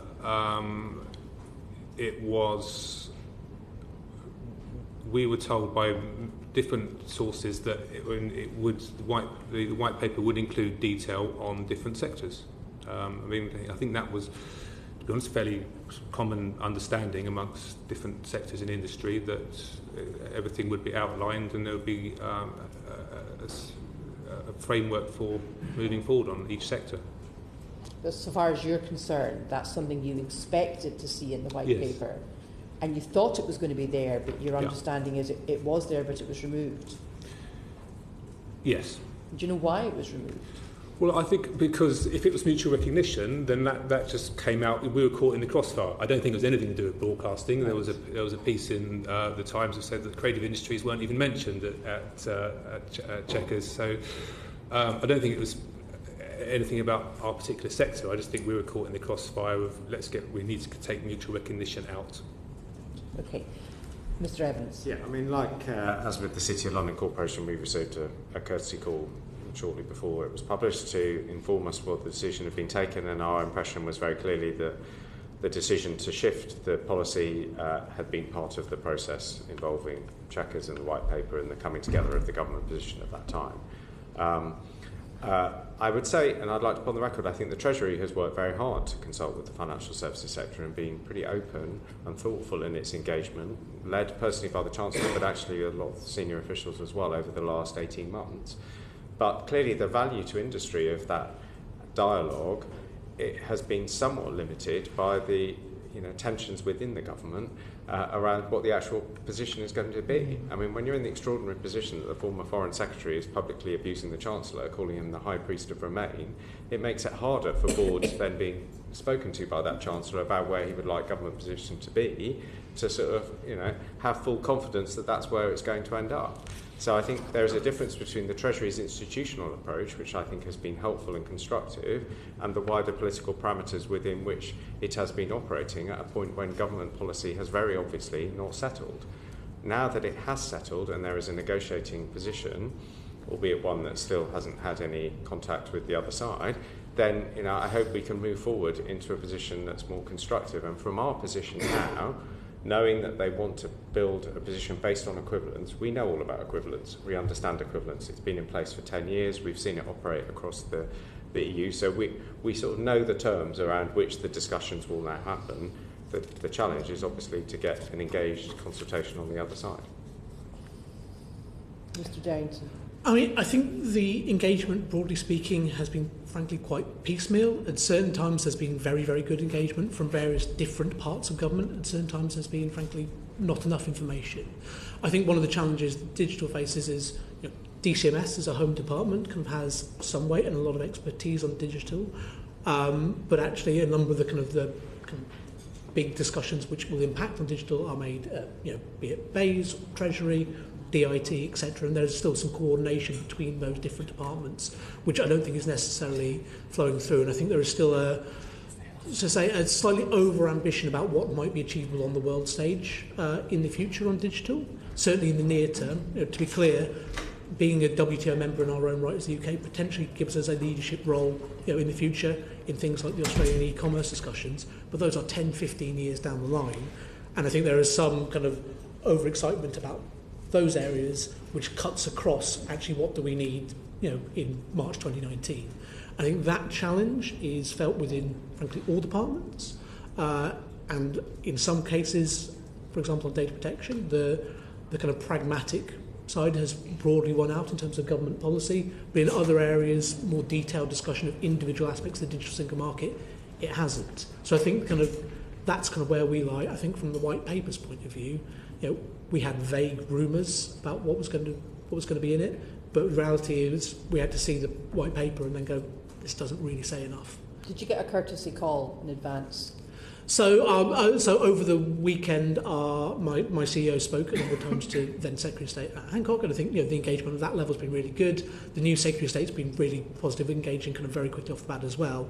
But there's a difference between, I think, a courtesy call to say, look, here's where things are, and the kind of detailed discussions you'd have, for example, in a free trade negotiation, where if you're in the American system, you'd be sitting down saying, here's what the text says, where do the issues lie, kind of that proper prep brief.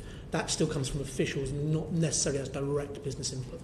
And if I can just be clear from Mr Evans and Mr Derrington, I'm not sure if you answered this question. Does the white paper provide you with enough certainty about the future end state to shelve your contingency planning in your sectors, or is the contingency planning for a no deal just going ahead nonetheless despite the white paper?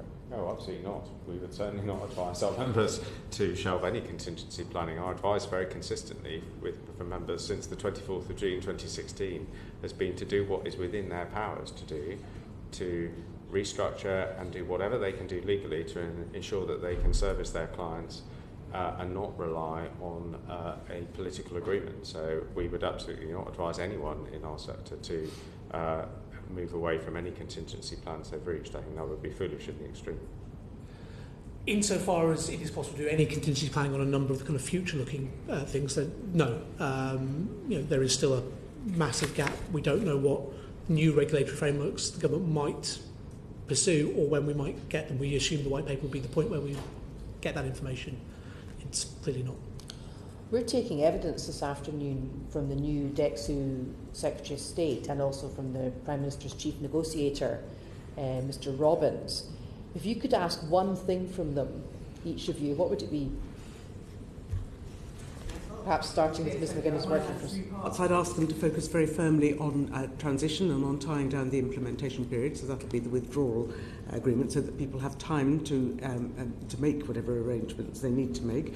I'd ask them to focus very hard on these cliff edge issues which we've highlighted, particularly contract continuity, particularly in the field of insurance and derivatives, and other cliff edges include two-way data flows.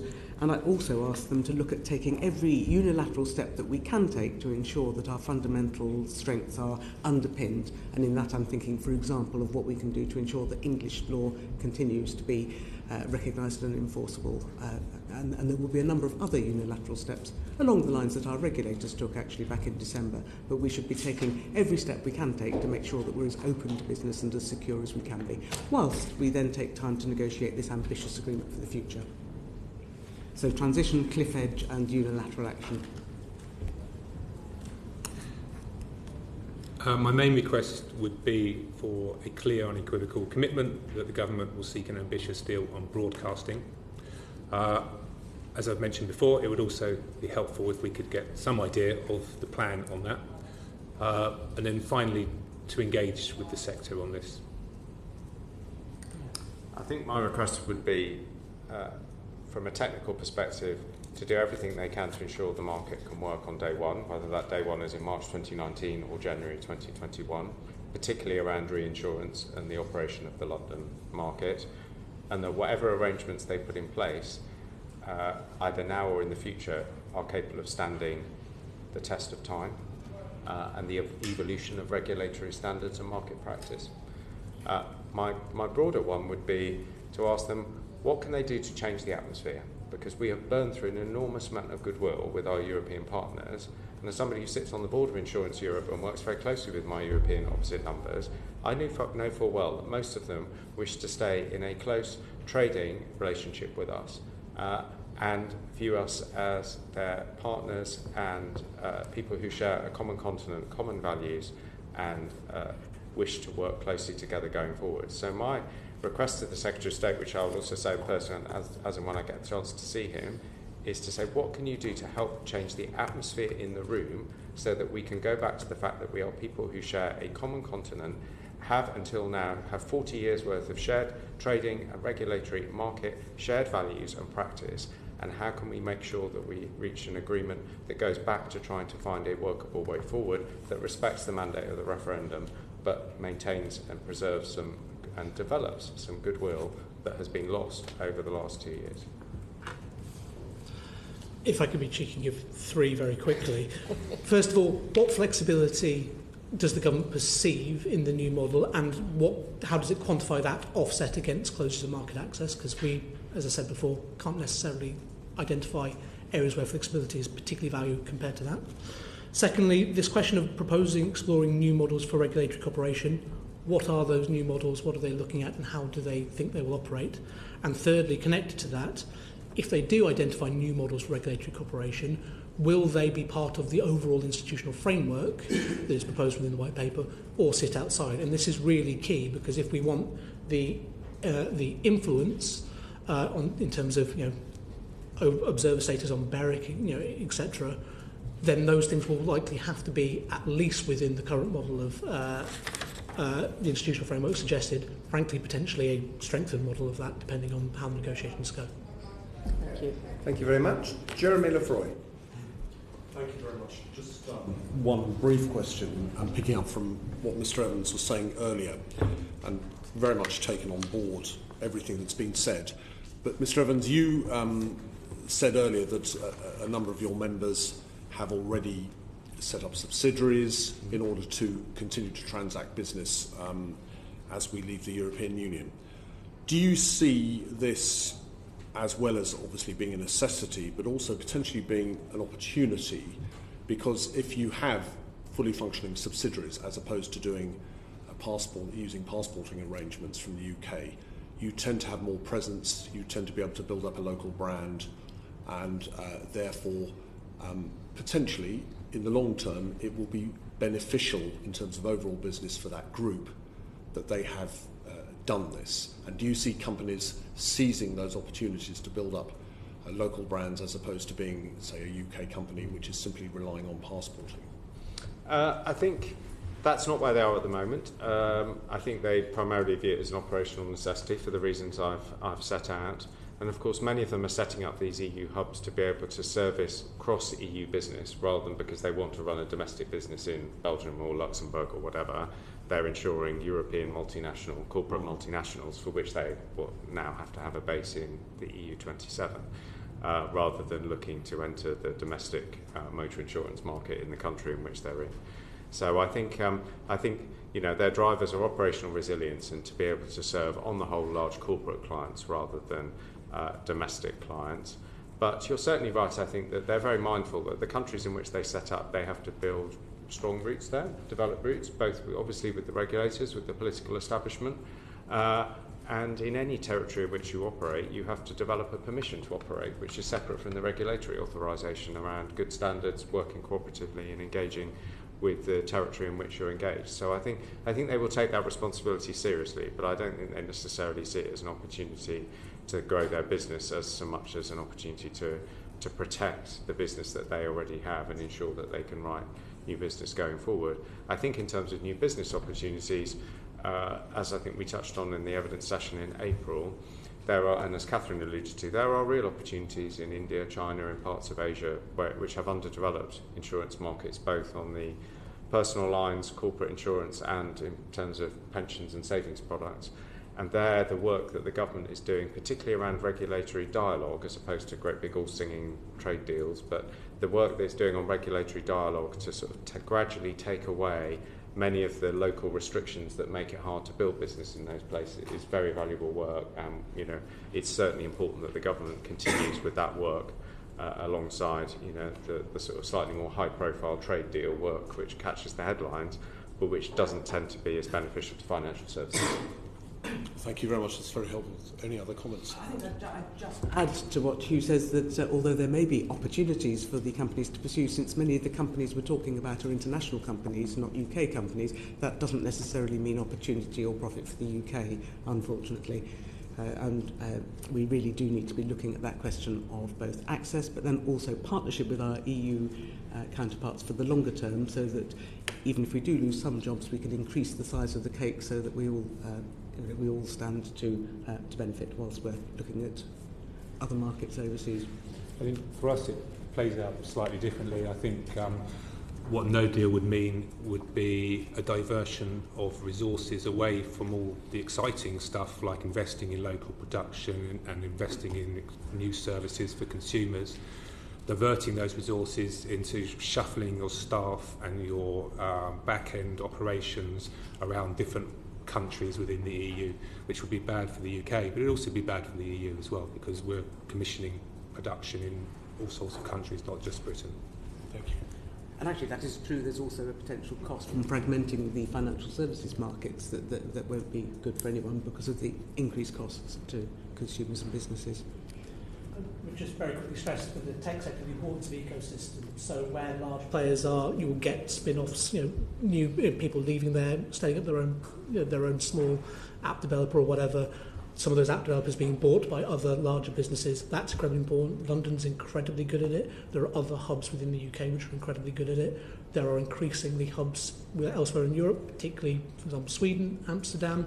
France is making a big play to try and do this, particularly on new technologies like AI. So the question is, if you start moving some of the bigger companies' corporate functions, have to move across, then does that become their ecosystem, and actually you detract from the new companies being started in the UK, some of which theoretically can be the next unicorns? If I can just add just one quick qualifier, the only thing I would say where it's different is in the Republic of Ireland, where I think from a regulatory perspective they welcome many of the companies that are going there to subsidiarise, because they're a relatively small number of insurance suppliers, and they welcome having more who are operating out of Dublin who can potentially expand the basis of supply for their domestic market. That would be my one qualification. Thank you. Okay, thank you. And finally, SammyWilson.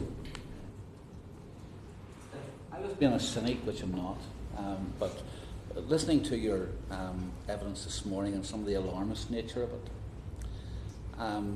it could be suggested that having seen the impact which the interventions by Airbus and Land Rover had, which your industries have not engaged in, that you're now trying to kind of do an Airbus on us with the kind of evidence that you've been giving. And that's based on just my observation of the kind of markets which you all represent. I mean, Mr. Evans, when it comes to foreign direct investment in the financial services industry, we're now hitting a 10-year high in the investment which there has been by within the financial services industry by foreign companies. 165 projects, according to Reuters. That's 3 times more than we have in Paris or Frankfurt, and yet you seem to give the impression that people are now getting frightened to invest in Britain. When it comes to banks, the American banks are not looking at Europe, they're looking at the UK.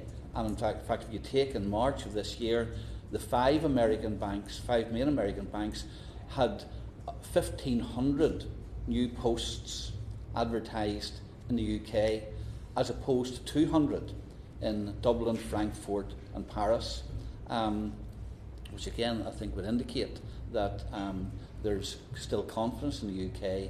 And in broadcasting, although Mr. Minns, you have said that there's great concern amongst the small, I'm just taking small innovative projects because we know the money from the big mergers, etc. 5 small enterprises, innovative projects with the backing of the banks, have invested in the last 6 months over £250 million in new services, creating lots of jobs from that. So, the picture that we actually see when we look on the ground doesn't reflect the kind of alarmist evidence we have had here this morning. I would just like to have your comment on what is happening on the ground with some of the investors and some of the confidence which investors are showing in Britain and all your sectors. Well, yeah, I suppose it does sound a bit like Project Fear or something, but I characterise this more as Project Please Think About This very carefully. This is already happening. There is, as I mentioned, I know a company has already had to let go nearly 25% of its staff in order to restructure. They're not alone in that, and other companies will have to follow that. As I mentioned, no one's saying that the British TV industry will collapse as a result of this, but you have to remember this is a very particular and interesting part of that sector. So the creative industries, which the government has rightly championed as a high growth sector that is crucial to the UK's future, grew at 44.8% over the last 5 years. International broadcasting grew at 50%, and the rest of the British TV sector didn't even come close to that. It was something like 20% over the last 5 years. So this is about our future growth. And if you can't give a channel a licence, I just defy anyone to tell me how you're going to sustain that growth. From my point, Mr. Wilson, I completely reject the notion that the insurance industry has been alarmist either during the referendum, since the referendum, or indeed now since the publication of the white paper. I think we've been very clear in everything we've said to be measured and fact-based about the options in front of us. I think there's no getting away from the fact that for our world-leading insurance sector, Brexit is deeply suboptimal. But as we've made repeatedly clear, we respect the result of the referendum, and the focus has therefore been on insurance companies doing what they need to do to adjust their business models if necessary, and to engage in a constructive process about what is the best future framework. All the time respecting that is ultimately, in a democracy, correctly a decision for elected politicians to make. In terms of your points around investment, that's not a picture I particularly recognise from the insurance sector.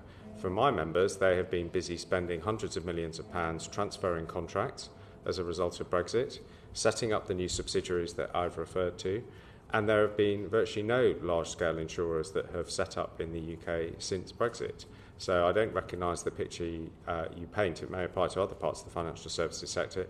It doesn't apply to us. I think we've been repeatedly clear that as a world-leading sector, we can survive Brexit.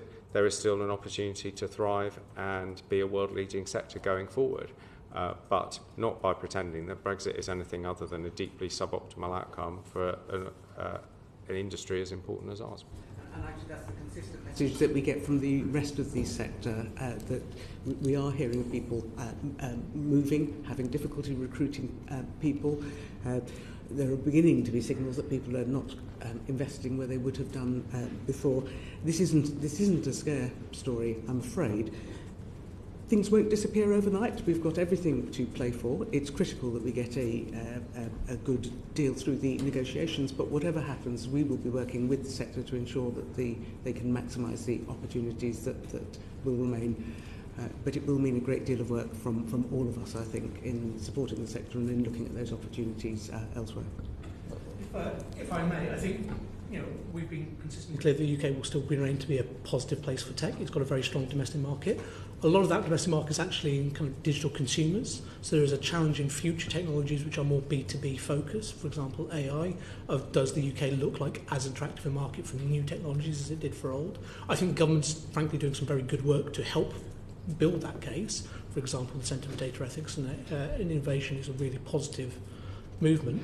But what we have seen from a number of our members, is them saying we were going to put in, 100% of our funding of R&D on next round into the UK.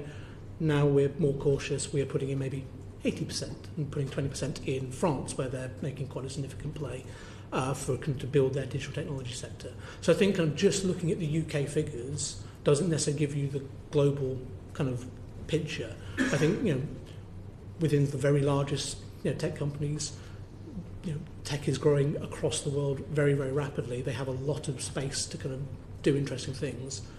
It used to be that if you weren't housing it in the US, you house it in the UK. That picture is far more varied now.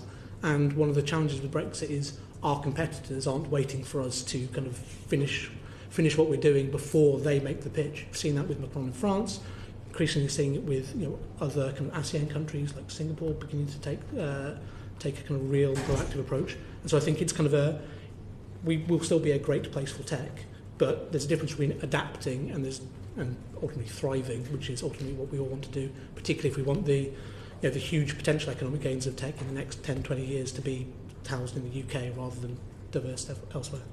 Well, I suppose we could trade figures about the performance of each of your industries all morning here. I've quoted figures which are in the public domain and which do reflect some of the optimism that many people have about the UK after we've left the EU. Let me look at the question from another point of view. Understandably, you have presented the picture as to the concerns which your members in the United Kingdom have.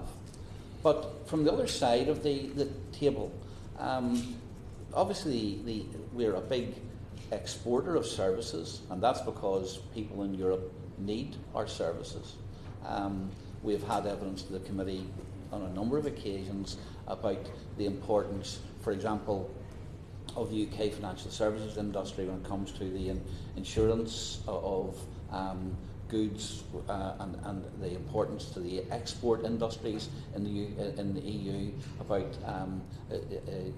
UK financial services when it comes to investment. Germany, one of the biggest importer of our services, and that goes into supporting their industry. And when it comes to the export of many of their goods, I think of products in my own constituency. The East-West Interconnector, for example, is supplied by a German company, has to be serviced by German engineers, etc. So equivalence or mutual recognition of qualifications is important to them when it comes to selling their goods. So from the EU's point of view, how important is it that they get a deal with the UK when it comes to services to ensure the smooth operation of their economies? I think it remains important, and I think that's why my earlier remark was around the importance of getting some goodwill back in the discussions so that a mutually beneficial agreement can be reached, both most immediately for the short-term risks and then hopefully a longer-term agreement that would be sustainable and workable for both sides. I think a focus purely on the economically sort of rational sort of view that, well, they will always do a deal because it's in their interest too, potentially misreads some of the sentiment that we've seen in recent years. But I agree, it should be possible to find a way forward that works for both sides, and in the short term that will almost certainly be done around equivalence mechanisms that allow some degree of market access to function, particularly for general insurance corporate risk, which is the obvious area where EU corporates would want to continue to have access to the UK insurance market and to the London market in particular. So it does make sense for the deal around reinsurance and wider equivalence to be done that I've talked about. But I think it does need goodwill in the discussions as well, and an effective political process on both sides to be able to deliver an outcome that works for both sides. I don't think we can just rely on economic rationalism alone. If we could, then we would have been further forward now than we are. But I think you make a very good point about the interconnectedness that the EU has with us. I think at the stage that we're at, we're seeing a lot of competition. We're seeing people trying to attract our businesses, as we probably would in a similar position. I do think the tone is not helping, as Hugh has said more than once. And I also think that some of the major issues, for example, around contract continuity, are either genuinely not being realised, or because of the stage we're at in the negotiations, it suits people not to recognise that they're serious for all of us. And on that specific point, I mean, we've seen our regulators taking a very pragmatic line. We really do need to see the EU give their regulators the permission to be reciprocal. In the longer term, I'm very hopeful that this interconnectedness means that we'll be able to build good, strong relationships going forward, but the next few years are going to be critical and quite difficult, I think. If I may, I mean, you saw, for example, before the white paper, the European Services Forum wrote to Michel Barnier reflecting the importance of services. I think that was quite right. I think there is an understanding, certainly within the tech sector, of mutual support for the two is definitely preferential. There are, however, absolutely countries that take this on is there a benefit from us from forcing the UK to diverge? I know, for example, that the first conversations with kind of France had with some of its kind of member tech companies was, well, if the UK doesn't get adequacy, what are the impacts? Now, actually, the sector has pushed back saying we want it across the board because it benefits us on both sides. But understandably, countries are looking at this with a potential, from a different starting point than maybe we'd assume. There are other companies, particularly within goods, where there is a potential for them to add value, add profit by the UK divergence. So I mentioned earlier, IP exhaustion is a really good example. A product, if the idea is that a product put on the market in France won't have to be put on the market for the same price in the UK in terms of the amount which is allocated to IP, and that potentially allows you to kind of add value in the UK where you can't at the moment. Some companies, manufacturers elsewhere in the EU will look at that as a potential to increase their price. Now, obviously, as with anything else, supply and demand rules still apply, so they have to be able to judge that. But they don't see this as purely a kind of kind of charitable exercise, and as I say, kind of, nor would our companies in the alternative circumstances. The final question: our services sales with the EU grew by 2.2% last year. With Asia, grew by 12.9% last year. Are we facing a maturing market in the EU? And from all of your sectors, do you detect that the increasing or the market which has got the greatest potential to increase is actually markets outside the EU, and therefore the arguments which have been made for breaking free of the EU and looking to those parts of the world which are growing are actually being reflected in what you're seeing in reality in your industries currently? For me, it's the UK in broadcasting. The UK is the mature market that is pretty flat in terms of growth, and increased investment and employment has come from international channels basing themselves here, and that's far outstrips the level of growth that we've seen from the domestic sector. Those international channels are serving the EU, broadcasting to the EU, so that's been where our growth has come from in recent years. Now, looking further afield, if we then start to say, well, would we like to broadcast to South America or the Far East from the UK? In theory, that sounds great. In practice, if no one's got a license for the EU, if no one's basing their EU channels here, you're not going to base your South American channels or your Southeast Asian channels here. So, in terms of growth, I think we need to make sure we have access to EU markets first and foremost. If I may, so a couple of things. First of all, there are a number of wholly new technologies where there is no market at all potentially. So you think about automated vehicles, self-driving cars. The EU is not a saturated market because nowhere's a saturated market. The same to a certain extent with things, the kind of latest rounds of AI. So there's an ever-evolving kind of market within the EU, and yes, a growing market in the rest of the world, particularly as kind of parts of the world come online, particularly through mobile and those kind of things. Those opportunities are expanding as well, which is why one of the benefits of Brexit is us being a member of the WTO in our own right, where we can seek to do some of those global standards which don't necessarily exist in tech.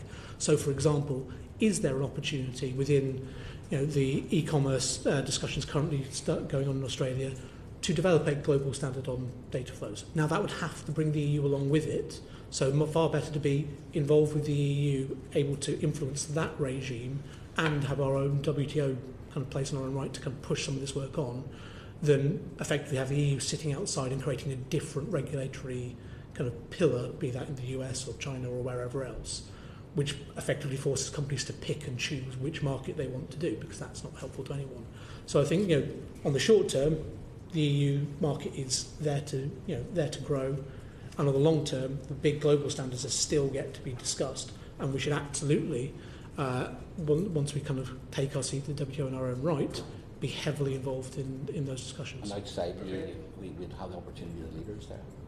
I think we have the opportunity either whether inside or outside ultimately to influence, but again, under the model proposed in goods in the white paper, we'd still have a WTO seat, so we'd apply that to services and still kind of do both. Okay. Well, on behalf of the committee, can I thank all of you for coming today? Just a concluding observation from me.